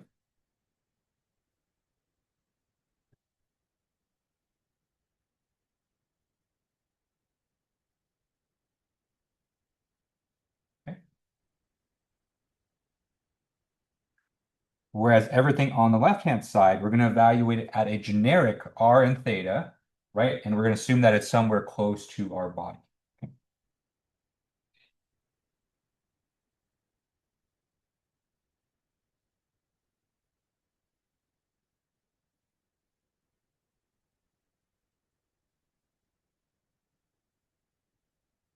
Okay. And so if we do this right, everything on the right-hand side should have a particular value, right? We're going to plug into our equation for the velocity, right? We're given the pressure and we know what the elevation is there. Okay. And then everything on the left-hand side will be in terms of just generic values. And then that's going to allow us to solve for the pressure. Okay. So a bit of algebra at this point, but don't be scared of it. It's kind of just kind of plugging in. And there's, very few that you actually have to compute. It's just kind of moving just numbers around, here and there. Okay. Okay. All right. So first thing we're going to do, just to make sure that we're all consistent in our units, right? Right. So our pressure is given to us in Cartesian coordinates, right? So it's given to us by an x and y value. First thing we need to do is we need to find the polar equivalent of this location.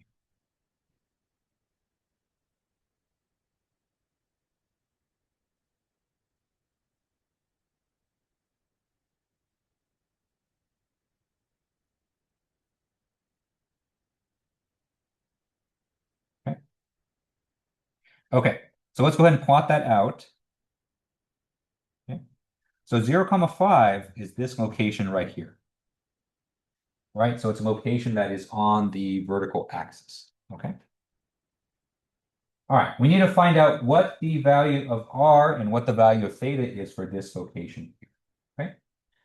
All right, so on the vertical axis is actually quite easy, right? Because remember, r is simply the distance from that point to our origin, okay?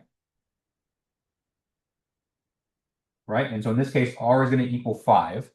Okay? And then the theta is the angle that we have to rotate in order to reach that orientation there, right? So if we imagine a vector, right? We imagine a vector that's originating from the origin, that's pointing to our location, right? If we were to rotate that vector starting from the positive x-axis and we rotate it counterclockwise, that is the angle that we plug into our polar coordinates, okay? Okay, so the polar coordinates for this particular location here, we have r is equal to 5, right? Because that's the distance between 0, 5 and the origin. And our theta, right? We do have to rotate, and we are rotating 90 degrees. Okay,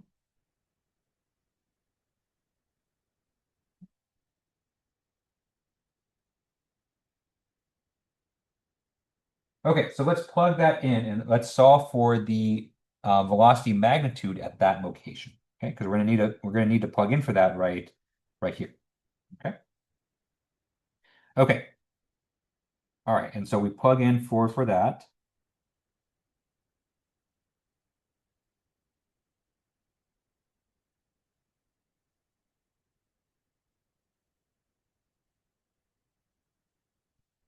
Okay.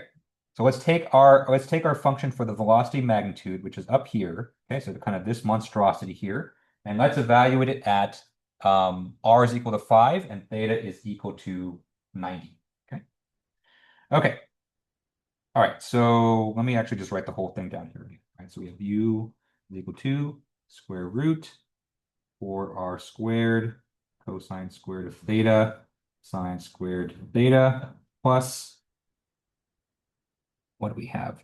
We have 2r plus 2r sine squared theta plus 5 over 2 pi r squared. Okay.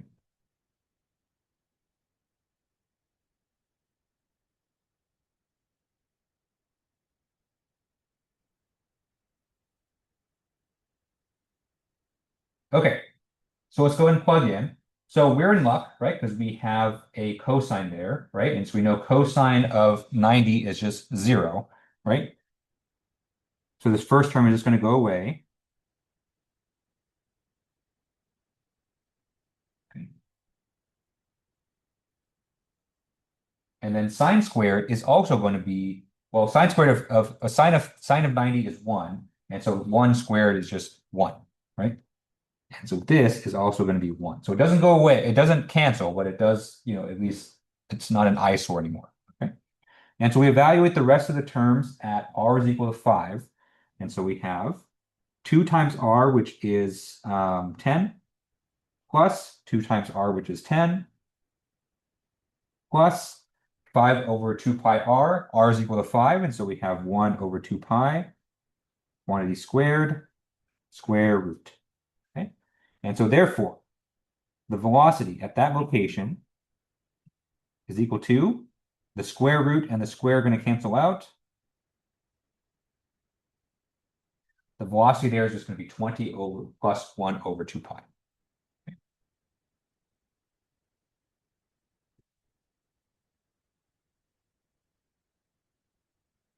All right. So let's go ahead and plug that in back here. Okay. So we should be able to evaluate everything on the right-hand side of this equation because we're evaluating all of this at a fixed location. Okay. Okay. Oh, one other thing that I will change here, right? And so when we're in 2D, we typically don't use z for the vertical coordinate. We actually replace this with y. Okay, so this is y2, y, because there's no z directions. Okay. Would you mark yourself? Uh, for z or y? Yeah. Well, because you need a plug-in for y eventually there, so you can't just leave it as generic z. Okay. So it would be a very, very minor amount, because it wouldn't be fully correct, but it would be very, very minor. Yeah. Okay. All right, so let's go ahead and plug in for the right-hand side of Bernoulli. Okay, so we're given in the problem here that the pressure at this location is 50 kilopascals. So let's go ahead and plug that in. Okay, so you have 50 kilopascal means 50,000. Okay, divided by the density, right? I didn't give you the density, but but the density would be given to you in the problem as well. Okay, plus 1/2 velocity squared. Okay, so that's going to be 20 plus 1 over 2 pi, quantity squared, plus g times y. And so that's going to be g, which is 9.8. Okay. And then the y coordinate at this location is 5, right? Right, since we're evaluating this location at, 0, 5.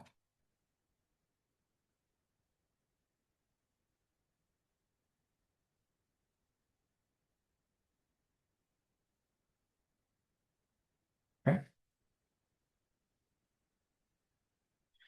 All right, so theoretically, everything on that right-hand side, this is all just a number, right? So it's assuming that you know the density, everything you plug in here is just no.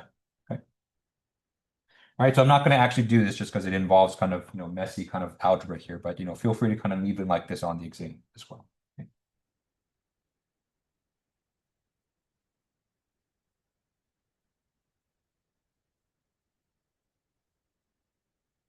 Okay, so that is the right-hand side, right? So the right-hand side, we're evaluating the Bernoulli equation at a specific location where we know the pressure. Okay. Okay, any questions on how we got the right-hand side of that Bernoulli equation there?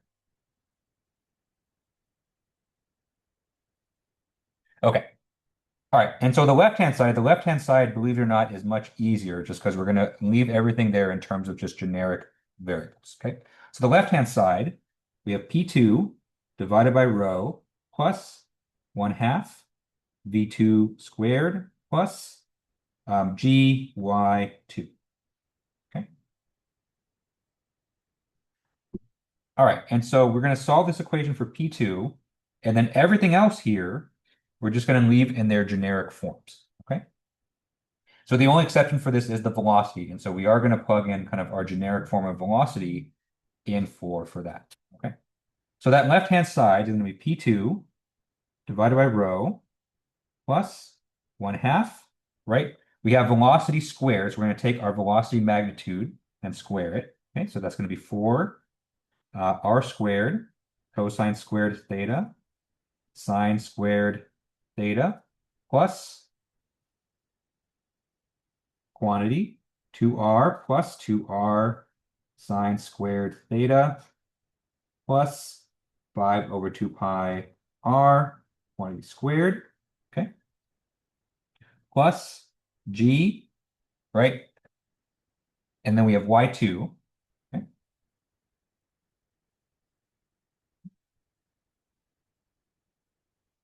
Right, and then y2 you can replace with its polar equivalent too, so that's going to be r sine theta, okay?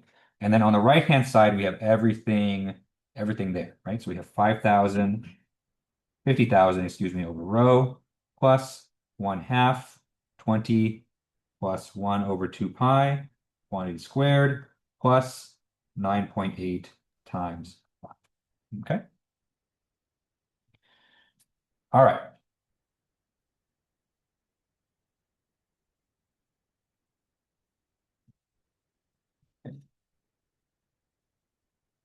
So this is why usually I tell you for these problems, don't bother simplifying things just because you're going to be writing a lot of stuff anyway. Okay. Potential flow problems, I think are pretty systematic, but they can be time consuming just because there might be a lot of terms that you have to evaluate.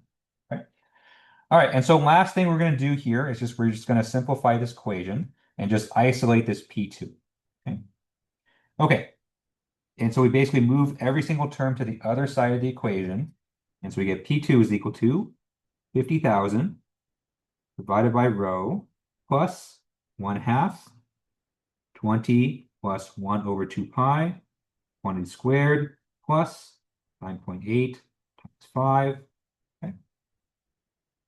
Minus, we're going to take our velocity here, evaluate it at a generic point, and then just take that over, bless you.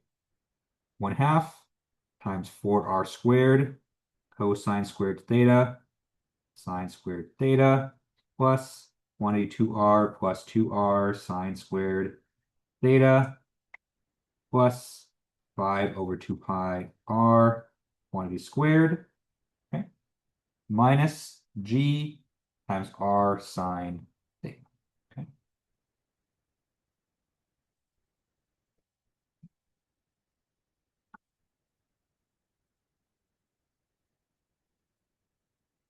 Okay, and that right there would be your solution. Okay, so potential flow, looks scary, but hopefully you can see here that it's a pretty systematic process. It only looks scary just because there's a lot of terms.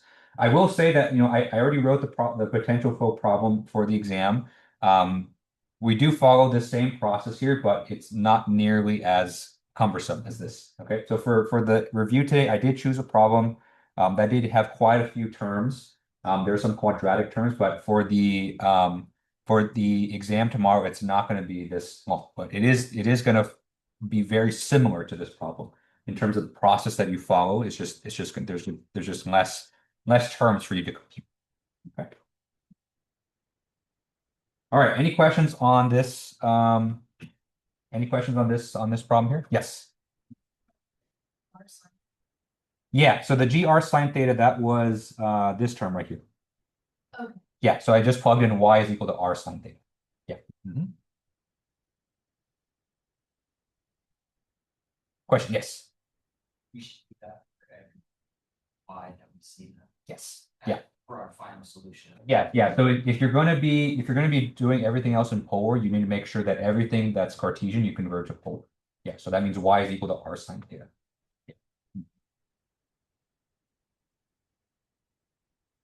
Okay, all right. So let's take another 10-minute break, and then when we come back from the break, we'll do dimensional analysis, and then we'll wrap up for today.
And we also, oh yes, that's true. Yeah.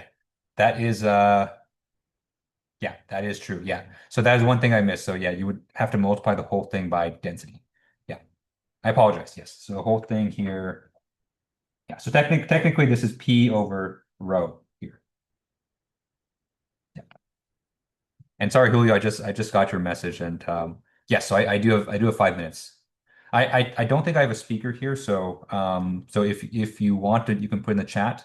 But if you want to chat privately, I'll go back to my office and we can set up a Zoom there as well. Yeah.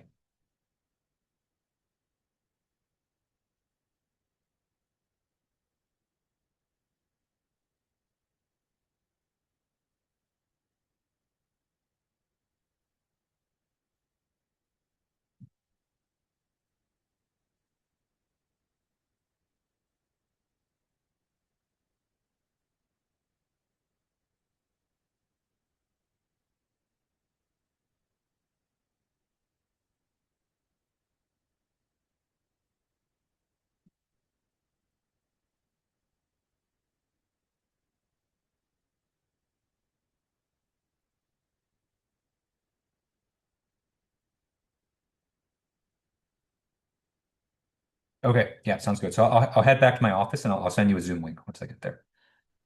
Yeah.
All right, it's 5:05. Let's continue on. So we have 45 more minutes left today. And I think that's kind of the perfect amount of time to review dimensional analysis, which was the other topic that was winning in the poll for the review session today. Okay.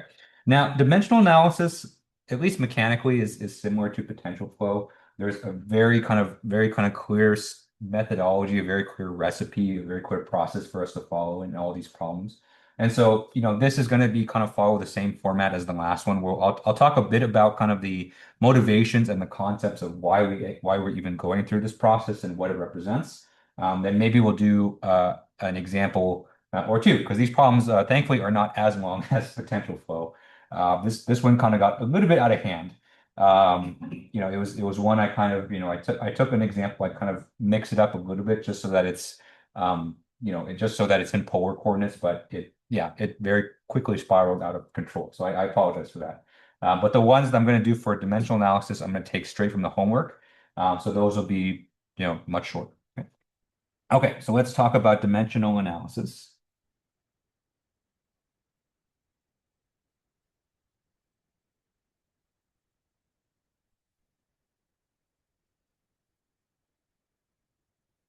Okay, so dimensional analysis, I think we covered this beginning of last week. And so it was the Tuesday, I think, before we took the midterm two. Okay. So remember, dimensional analysis was kind of the odd duck kind of subject in the fact that it technically doesn't have anything to do with fluids. Okay. So the whole idea with dimensional analysis is has to do with the fact that, whenever you have any kind of, engineering situation that depends on multiple different variables, right? There are certain combinations of variables that you can consider to form what we call dimensionless groups. Okay.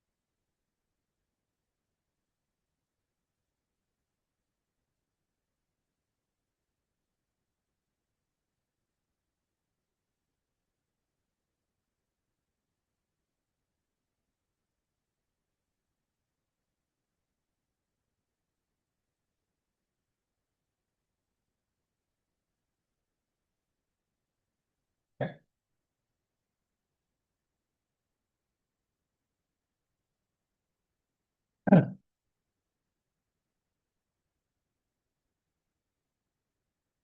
Right.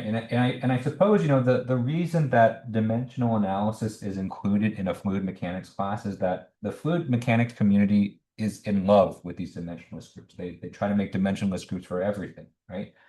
In fact, for the past week, we've been using one dimensionless number that's used almost everywhere, which is the Reynolds number, right? So the Reynolds number was born from the fact that, people notice that, in almost all fluid mechanics experiments, especially the ones that involve viscosity, there's this combination of the velocity and the density and the viscosity and the length that is kind of prevalent in all of these kind of situations, right? And so through dimensional analysis, they were able to find this pattern that comes out. Okay. And so the whole point of these dimensional analysis problems is to find out, given a situation, right, what are the dimensionless groups or what are the dimensionless parameters that we can use to define the behavior of this phenomenon. Okay.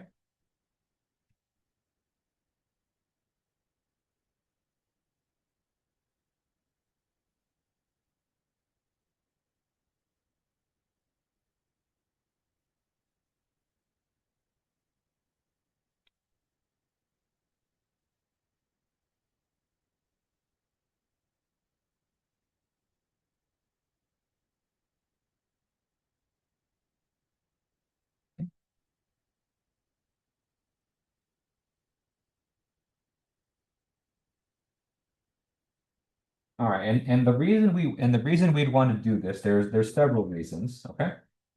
On the one hand, when you do find these dimensionless parameters, it does result in a big reduction in terms of the number of variables overall that govern your system.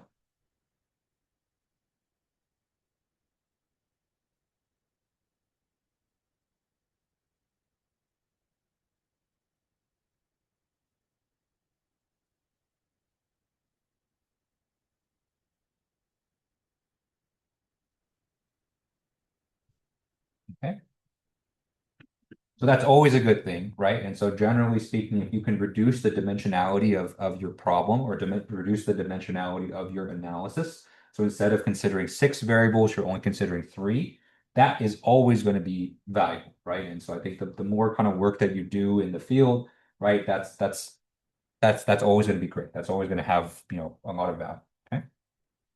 Number two, right? By creating these dimensionless groups, you reveal kind of relationships between parameters that may be closely related to each other that kind of affect the system in the same way.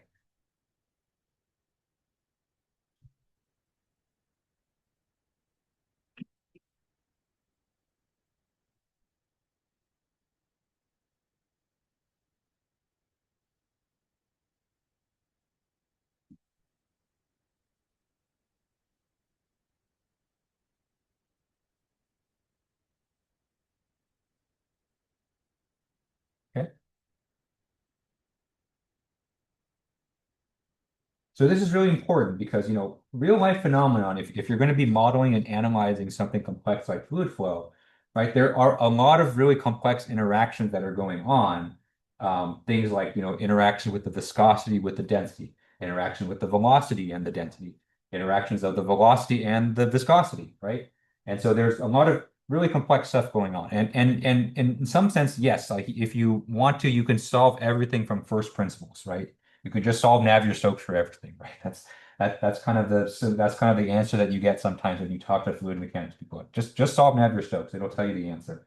But solving Navier-Stokes, as we've kind of talked about today, is very cumbersome, right? So sometimes it's useful to look at things from a kind of almost like a high level kind of point of view, where we say, these are the variables that govern our problem. Let's see if we can just do some just rudimentary analysis to see how they're related, right? And so that's how things like the Reynolds number is born, right? And the Reynolds number now is something that we use in almost every, fluid analysis that's out there, right? So revealing these patterns and revealing these relationships, something that's very important, and that's something that we get out of dimensional analysis. Okay. All right, and the number three, right? And the number three, I would say, is important, and this is kind of what we talked about. I would say this was kind of the emphasis of when we talked about this last week, is that doing dimensional analysis allows us to scale up or scale down experimental results and experimental setups.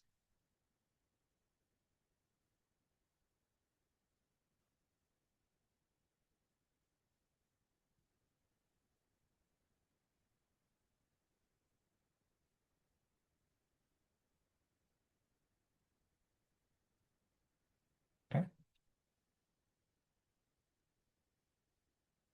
All right. So, one thing that we've been talking about the last couple of weeks is that, even with a great tool like Navier-Stokes, there are a lot of situations where, it's just not practical to use Navier-Stokes just because the interactions get way too complicated, specifically for something like turbulent flow, right?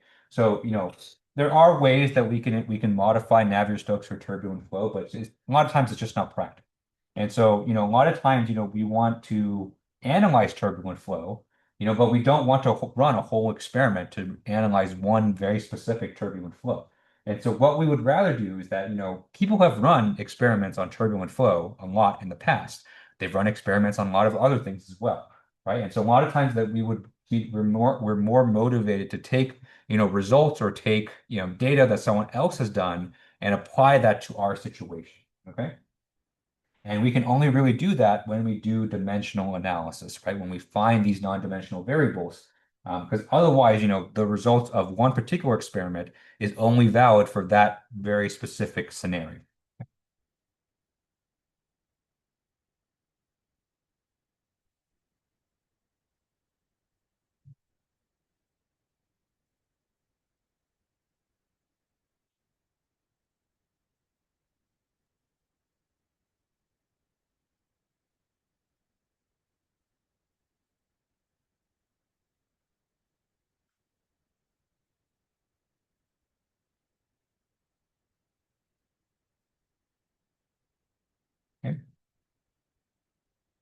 So a lot of fluid analysis and a lot of the ways that the field of fluid mechanics advanced, over the years was through dimensional analysis, right? So someone did kind of a very landmark experiment, and then other people took that data and, maybe not necessarily were looking at a situation that was exactly like that experiment but was similar enough that they were able to use dimensional analysis to apply the results to a different situation, right? So the development of aircraft uses it a lot. Okay. So that's how things like the Moody chart was born, right? So if you think of, how we did pipe flow analysis, right? We used the Moody chart, which used this idea of dimensional analysis. Okay. Okay, so that's the motivation, right? So there's a lot of good reasons why we want to do this dimensional analysis. Now the question is, how do we actually do it? Okay. Okay, so the way that we find our dimensionless variables, we use a method called the method of repeating variables.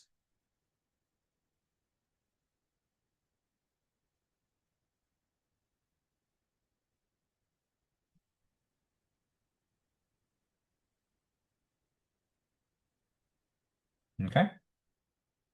So this is kind of what you did for your homework. So this was, I believe, problem 3 on homework 4. Okay. So the good news is that method of repeating variables, it's a very systematic process, and so you just kind of have to just work through the steps.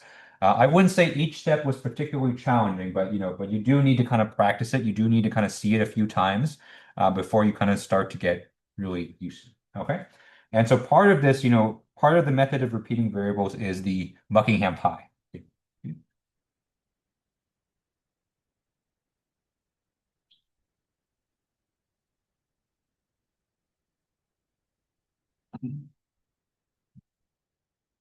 So technically, the method that we're using is called the method of repeating variables, but I think people generally remember Buckingham pie a bit better. Okay.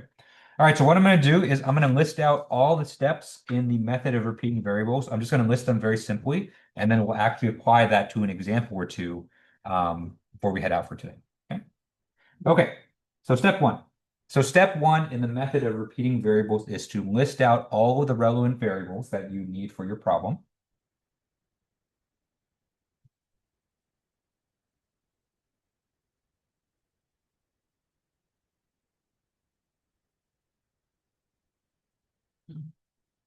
Okay.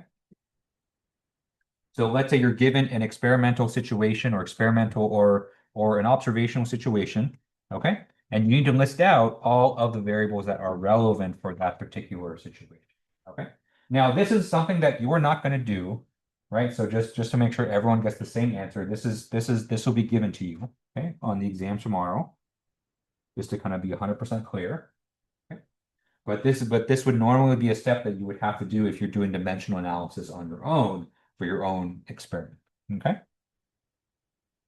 Okay. Step 2. After you have all your list of variables, step 2 is to take all the variables and express them in terms of their basic dimensions.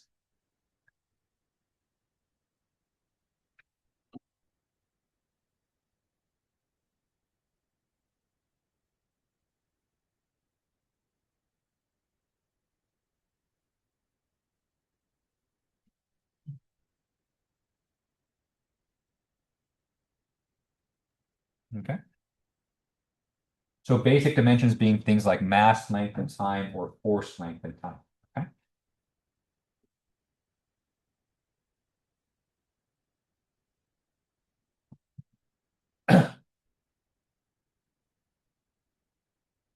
Okay. So if it helps, so if you remember kind of from the very beginning of class, I had that very large table in the notes that listed every single fluid mechanics quantity and their basic dimensions. Okay. You can include that in your cheat sheet. That might not be a bad idea, just so that if you're given a particular quantity, you know what their basic dimensions are. Because some of them are very straightforward, like a length is just a length, an area is just length squared, velocity is length over time. But if you're given something strange, like say like a surface tension, you can use that table to determine what their basic dimensions are. Okay. Okay. Step 3. So this is technically where the Buckingham pie theorem comes to play. Okay. So we're going to use Buckingham pie to determine how many dimensionless numbers that we're going to have.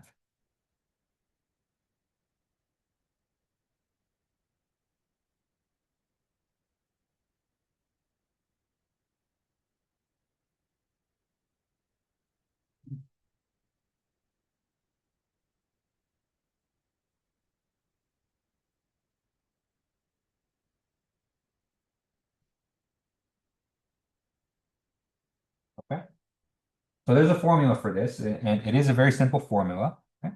So the formula is basically the total number of variables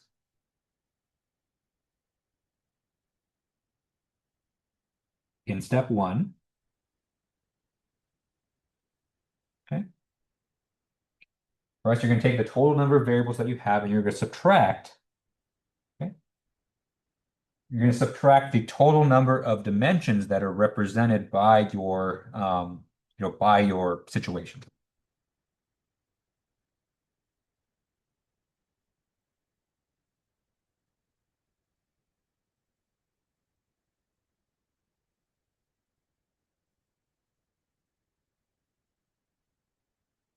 Okay.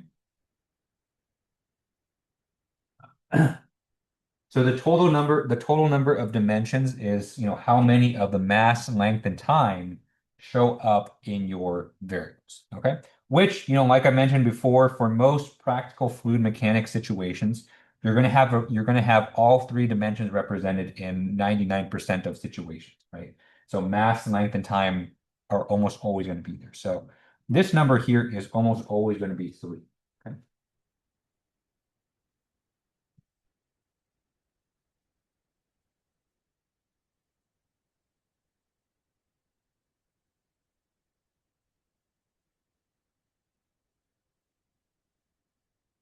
Okay.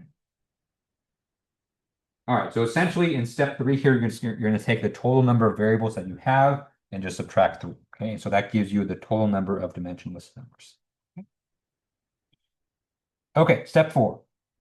Step 4 is to, now that you know how many dimensionless variables that you're going to have, right?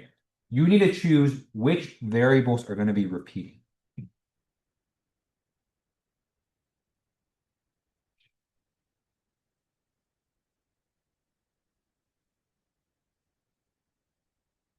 Okay. All right, so out of the variables that you are using for your for your analysis, right? In step 1, you need to choose which of them are going to be repeating, okay? And your repeating variables, these are the variables that are going to show up in multiple dimensionless numbers.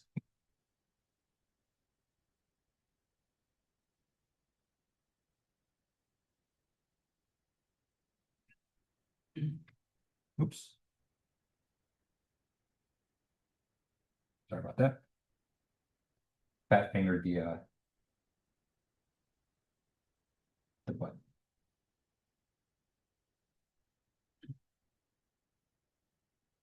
Come on, come back. There we go. Okay.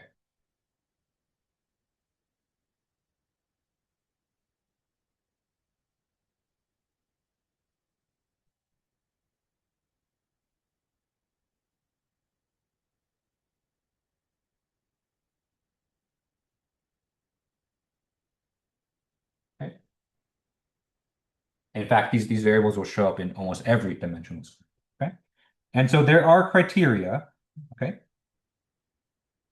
Technically, you can pick any of the variables to be repeating, except for the dependent variable. So the dependent variable has to only show up once. But out of the other variables, there are kind of clear criteria to use. Okay. So first of all, you want to make sure that all three dimensions will be represented among your repeating variables.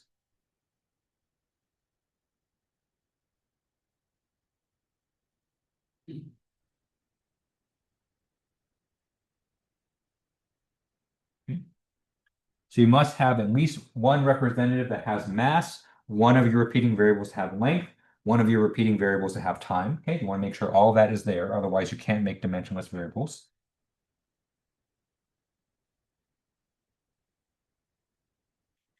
Right, the other criteria or the other kind of suggestion is to make sure that you choose simple variables, right? So variables that don't have too many dimensions or too many exponents going on, which is not a requirement. It's just to kind of make your life easier for the next steps. Okay. Okay. So step 5 here, this is going to be where most of your work is going to be. Step 5 is to actually form your dimensionless groups as a combination of your remaining variables and your repeating variables.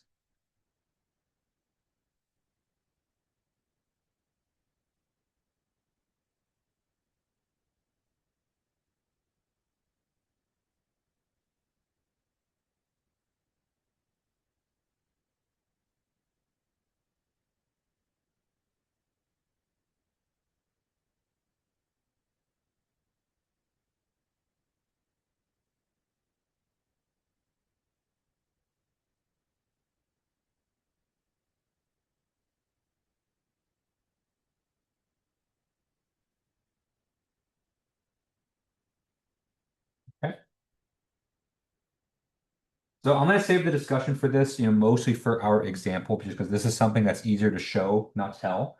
Okay. But, one thing to note here is that, you're going to take each of your repeating variables and you're going to raise it to an unknown exponent. Okay. And the idea is that you're going to solve for the exponent to make sure that every one of your dimensionless groups is dimensionless.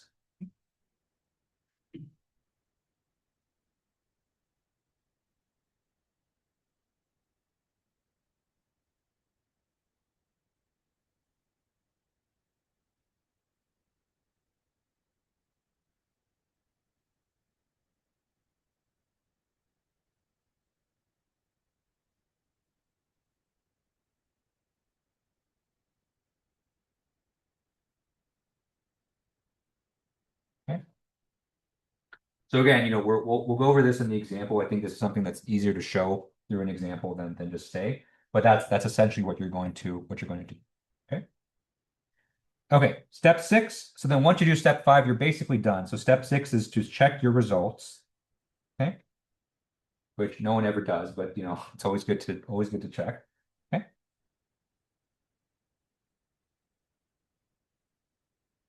All right, and then step 7 is your final expression. And so, once you have all your dimensionless groups, then there's a way to kind of present it in a way that's kind of standard. Okay. And then again, that's something we'll go through in the example. But I want to make sure we have enough time to go through the example. So we will start from there. Okay. But that's the process, right? And so, just like potential flow, there's kind of a very regimented, very kind of standardized procedure to go about these problems. It's just kind of going through the steps and just kind of getting practice with kind of getting through these steps more efficiently. Okay. All right. Any questions on this before we do an example? Okay. All right. Let's do an example. The last example for the class. Okay, so this example is actually going to be from the homework. Okay, so this is going to be the problem 3A on the homework. Okay. Okay, so in this situation, we are looking at a situation in blood flow, which is blood flow through an aneurysm.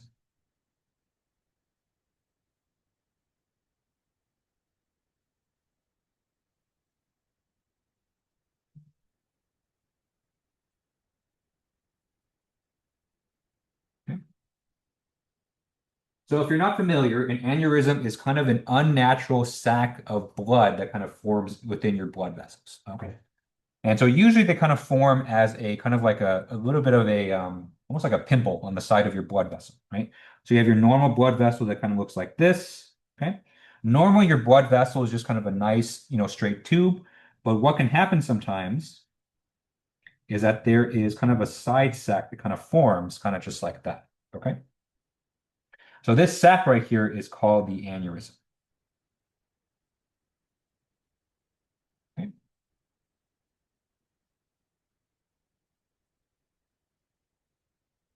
All right, and so aneurysms actually are very interesting from a clinical perspective. And so, on the one hand, you might look at something like that and say, like, oh, that's not good, right? So generally, your blood vessel shouldn't be kind of inflating like a balloon. And so sometimes you're right, but a lot of times the aneurysms are actually harmless, right? So you can actually live with an aneurysm, and as long as it doesn't pop, as long as it doesn't rupture, you're actually perfectly fine. Um, so a scary stat, if you allow me just a couple minutes just to kind of tangent a little bit. So aneurysms are actually especially dangerous in your brain. And in fact, a lot of people actually form aneurysms in their brain. I think the statistic is like 1 out of every 8 people forms aneurysms in their brain, just for reasons that are kind of unknown still. And most people live with these aneurysms in their brain and they're just completely unaware of it, just because for the most part, you're not doing a scan of your brain for no good reason. Um, it only really becomes a problem if the aneurysms rupture. But if an aneurysm ruptures in your brain, you essentially have internal bleeding in your brain, which leads to very, very, very sudden death. And so doctors actually so these are called cerebral aneurysms, which are, aneurysms in your brain. Some doctors call these kind of the ticking time bomb because some people live with these and they just don't know. And then if they rupture, it happens really suddenly and just all of a sudden, just out of nowhere, then they could just pass away really suddenly. So very scary thought. And so if you think about it, there's probably maybe 1 to 2 people in this classroom statistically that has an aneurysm in their brain. Not to kind of scare you. So, don't go to your doctor asking for a brain scan because that also has risks as well. Okay. But anyway, the theory right now with aneurysms is that, one of the factors that can not only lead to the development of an aneurysm, but also lead to its rupture is is the wall shear stress. Okay? Don't worry, your doctor is not going to try to scan your brain just for no reason at all. Usually they'll do so if you have kind of chronic headaches. But even then, the chronic headaches is not usually an indicator of these. And so a lot of times people find their aneurysm just kind of randomly, just if they're scanning for something else.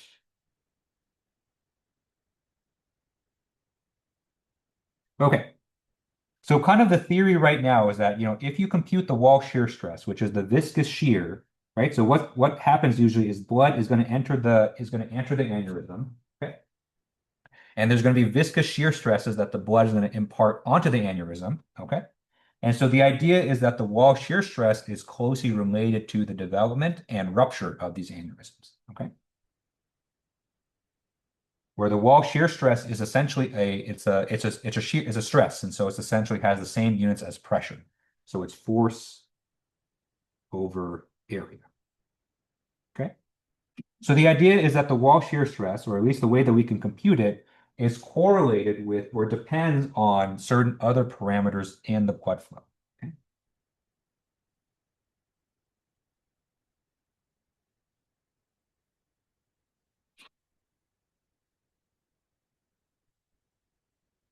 Okay. All right. So the first parameter is a parameter called d sub d, which is the overall kind of overall diameter of the aneurysm itself.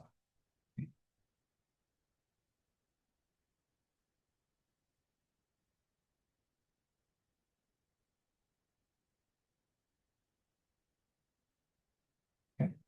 And so dd would be something like this diameter right here. Right, so typically to evaluate the diameter dd, they look at the largest portion of the aneurysm and they measure kind of the distance in between that. That gives you your overall diameter. Okay. Okay. Another factor, of course, is going to be the flow rate of blood. And so if you're pumping more blood through the aneurysm, then that's going to create more wall shear stress. Okay. So you have Q, which is the volumetric flow rate of blood.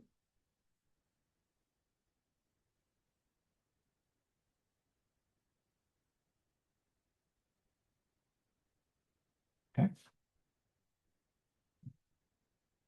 Right, so clinically, your volumetric flow rate is called your cardiac output, right? So if you go to your doctor and they say cardiac output, you know what that means. You can kind of impress your doctor a little bit, okay?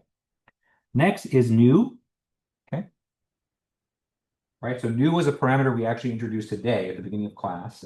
So nu here is our kinematic viscosity.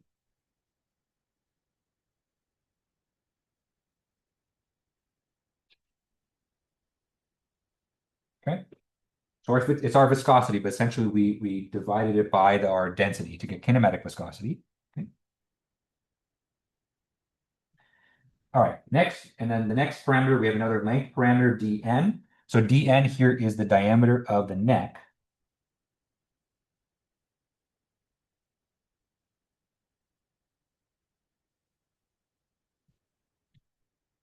All right, so typically in these aneurysms, I didn't draw it that well here, but typically in these aneurysms, there's kind of a narrow neck, right? So kind of the neck is kind of this region right here. Okay, so dn is the diameter of this region of the neck right there. Okay. Okay. So there's some theories out there that say that if you have a ratio of the neck to the overall diameter of the aneurysm, that's also correlated with its rupture. Okay. All right, and then finally the last parameter is we have our flow density. Okay. And we know what density is. Density is mass per volume. Okay, so for this problem here, what we want to do is we want to find out a list of non-dimensional parameters for this situation.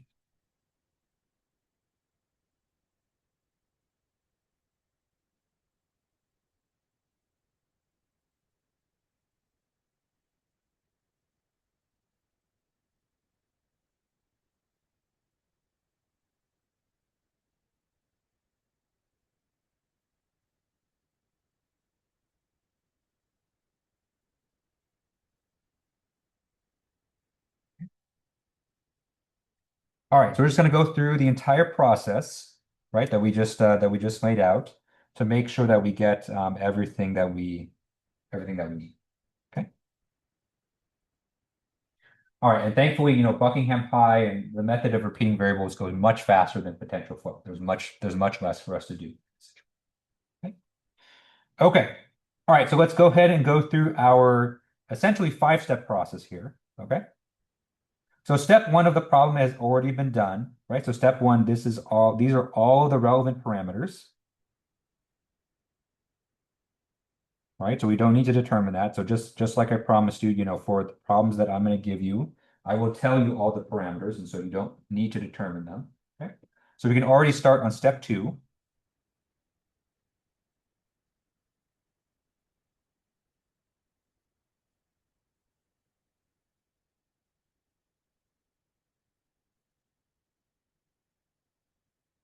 Okay, so step 2, we're going to take the basic dimensions for each of the variables. We're going to list out all 6 of the variables that we have and just list out what their basic dimensions are. Okay. Okay, and that includes the wall shear stress. Remember, the wall shear stress, that is our dependent variable. Okay, so the wall shear stress we know is a force divided by an area. Okay.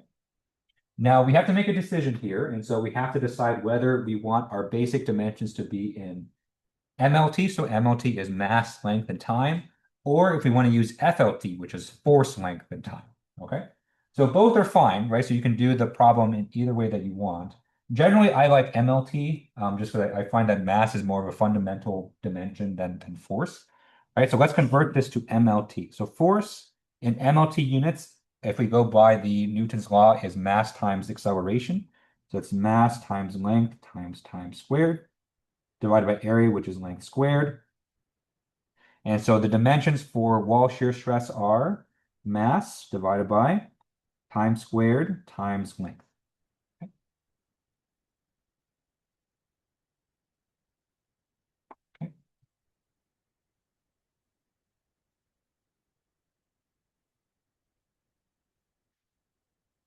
Okay, so I think that's the only kind of strange one. Everything else is pretty standard. So let's just go through each of them, and we'll go through a little bit quickly just to make sure we have enough time to cover everything. All right, so next we have DD, which is a diameter, so that has dimensions of length. Okay. Next, we have a volumetric flow rate. So volumetric flow rate is volume over time. So volume has dimensions of length cubed, and we have time in the denominator.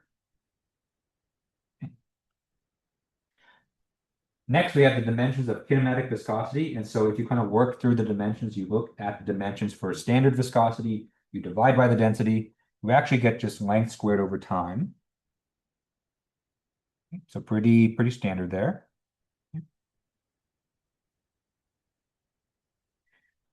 All right, next we have diameter of the neck. And so diameter of the neck is just length.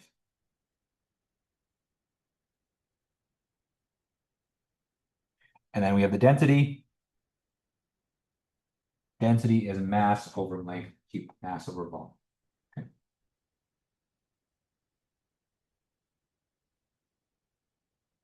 Okay. So again, if you want to include that table in your cheat sheet for all the basic dimensions for these variables, so you can just look it up on the exam. That's certainly a strategy. You can definitely do that. I won't give you anything too exotic, and so don't be too alarmed. And this is something where you can usually kind of work it out from another variable as well. Okay. But if you want to be sure, and I was talking about people with this in office hours too. Two cheat sheets is a lot of real estate. And so, don't be afraid to use it for something like this. Okay. Okay, step 3. Step 3 is to determine the number of dimensionless variables.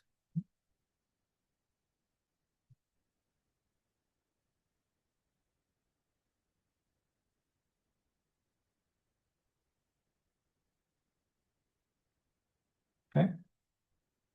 So for this problem, if you count the total number of variables that we have 6. Okay.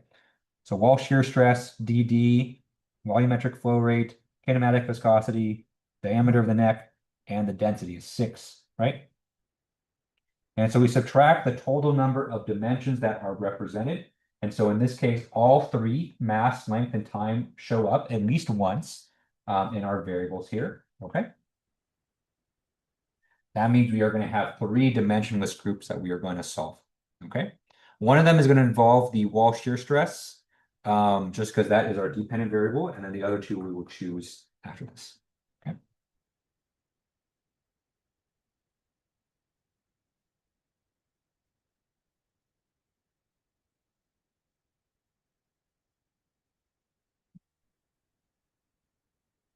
Okay. Next, we're going to choose our repeating variables, okay? So except for the wall shear stress, right? So remember, the wall shear stress is our dependent variable, so we can't have that one be repeating. But out of the remaining five, we need to choose three of them to repeat more than once, okay? And remember, we need to make sure that among our repeating variables, there is at least one representative for length, there's at least one representative that has time, and another representative that has mass, okay? Okay. So the way I like to do this, I like to actually make a table. Okay. Right. So I can keep track of the variable that I'm going to use to represent length, the variable that I'm going to use to represent mass, and the variable that I'm going to use to represent time. Okay. Okay. So I think the easiest one here is length. Length usually is the easiest one just because there's usually one variable that just has dimensions of length. Okay. We have two to choose from here, so we can either choose the diameter of the aneurysm itself or the diameter of the neck. Okay, so they both have dimensions of length, right? That's about as simple as it comes. It doesn't really matter, so you can choose either one. I think for mine, I chose the diameter of the neck. Okay, D.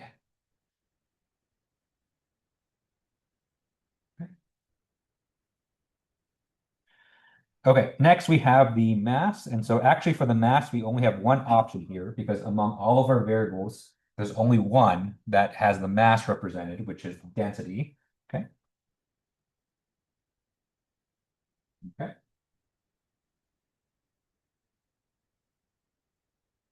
Right? Then we have time, okay? So we have two options for time. We can either choose the volumetric flow rate or the viscosity, okay? Those are the only two variables that time shows up. And so you can choose either one.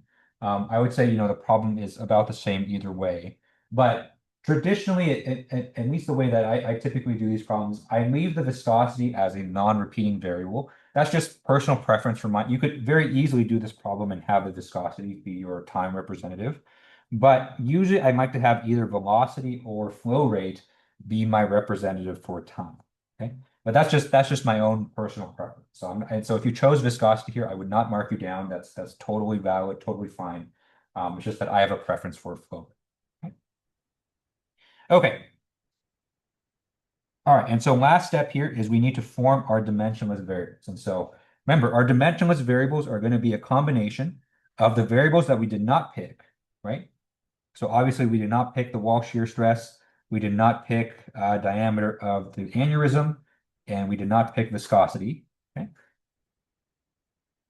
Right. So we're going to make one dimensionless number for each of those, and then we're going to combine that with our repeating variables to make sure that they are dimensions. Okay. Okay. So let's start with the wall shear stress. And so the wall shear stress, okay, we're going to multiply that by the density raised to some exponent A multiplied by our diameter here, multiplied by some, or raised to some exponent B, multiply that by our flow rate raised to an exponent C, okay? And the idea is to solve for the exponents A, B, and C to make this entire combination dimensionless.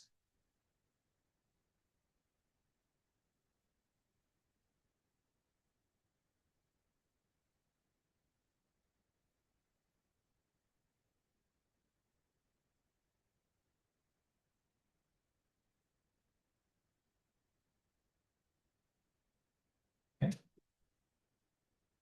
All right, and I apologize. I think I'll only have time just to do one of these, but hopefully from this one, you can see the process, and the process is going to be the same for all of these. Okay. Okay, so the way to do this is to take the dimensions that you found in step 2, plug those in. Okay.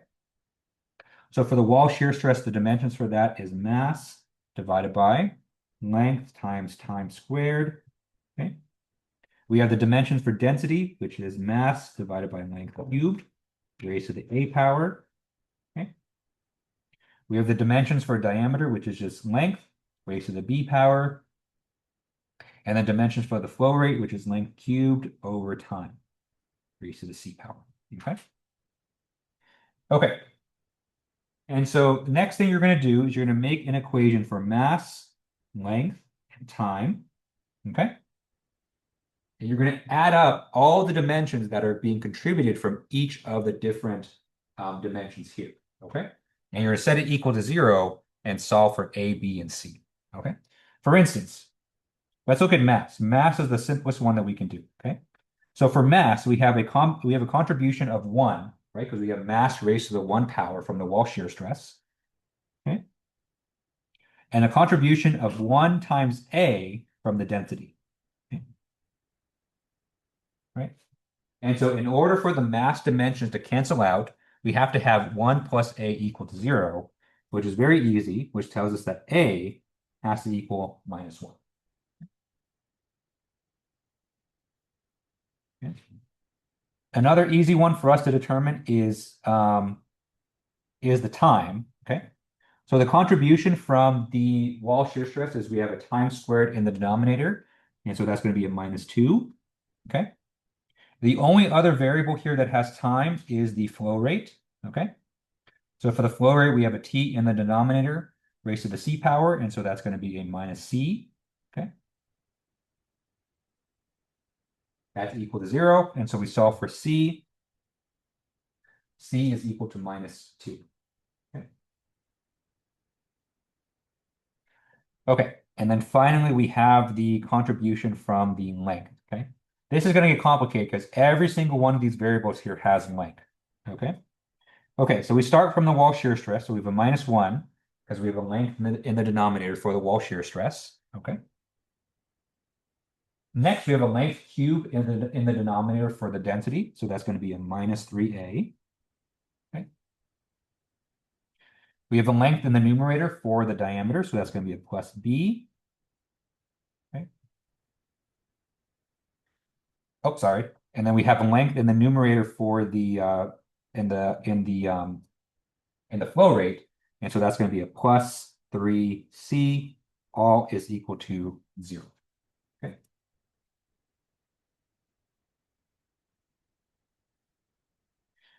Okay. And so luckily we've already solved the other equation, so we can plug in for A, right? We know A is equal to minus 1. C is equal to minus 2. Okay. So we plug both those in and we can solve for B outright. Okay. And so we do the math, we get B is equal to 4. Okay. So that tells us that our first dimensionless group is going to be our wall shear stress multiplied by the density raised to the minus 1 power multiplied by the diameter of the neck raised to the 4th power multiplied by our density, or excuse me, our last thing, which is our flow rate, raised to the minus 2 power. Okay.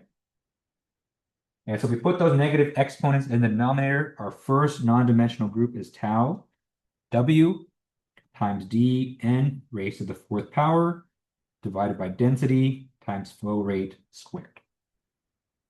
Okay.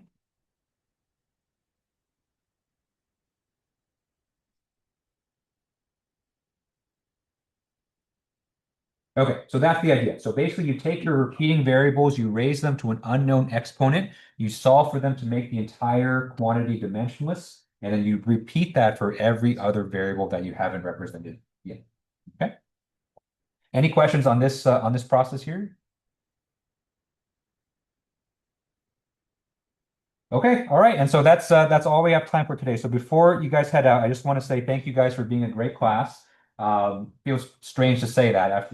Still feels like I just met all of you, but I know this class went really quickly, and I know fluids is a very tough subject, but I appreciate you guys' hard work. I could tell that everyone in this class is putting in a lot of effort for the classes, so I really appreciate that.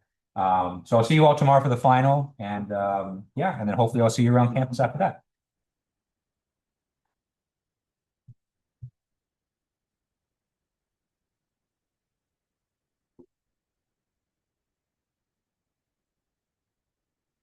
So the cheat sheets, 2 sheet in front of them. Exactly, yeah.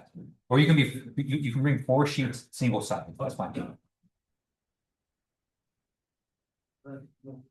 It's so much easier than the way I was doing it. I was leading. Or you are leading this. And you just kind of figure out that Oh, I see. little table thing. Yeah. No, it's a very standard procedure. Yeah, make a set of equations. You know, it's always easy to solve for either mass or time first, just because those are set work. The length is always going to be crazy. Everything has everything out. So it's best to solve for mass or time first. Yeah, whichever is simplest. And we use it Exactly. length, so I'm not going to be able to solve it. Exactly. Perfect. All right. Well, thank you. Yeah, no problem. I'll see you tomorrow. Yeah, see you tomorrow. Well, I know you said there's 4 questions, right? Yes. For good computation, it's gonna be the hydrostatics and then these 2. And Yeah. then what is like for sure the last one? Pipe. Pipe flow? Yeah. So if you go to the study guide, it has those 4 spots. Okay, cool.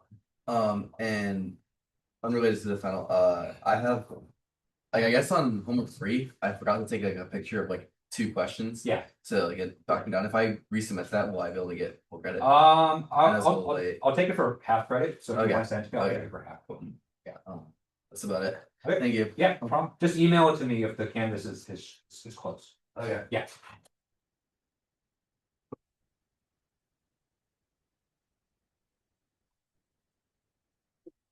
Wait, also, how many conceptual questions will there be? 6. 6? Yeah. Okay. Mhm. Have a good rest of your day, Professor. You too.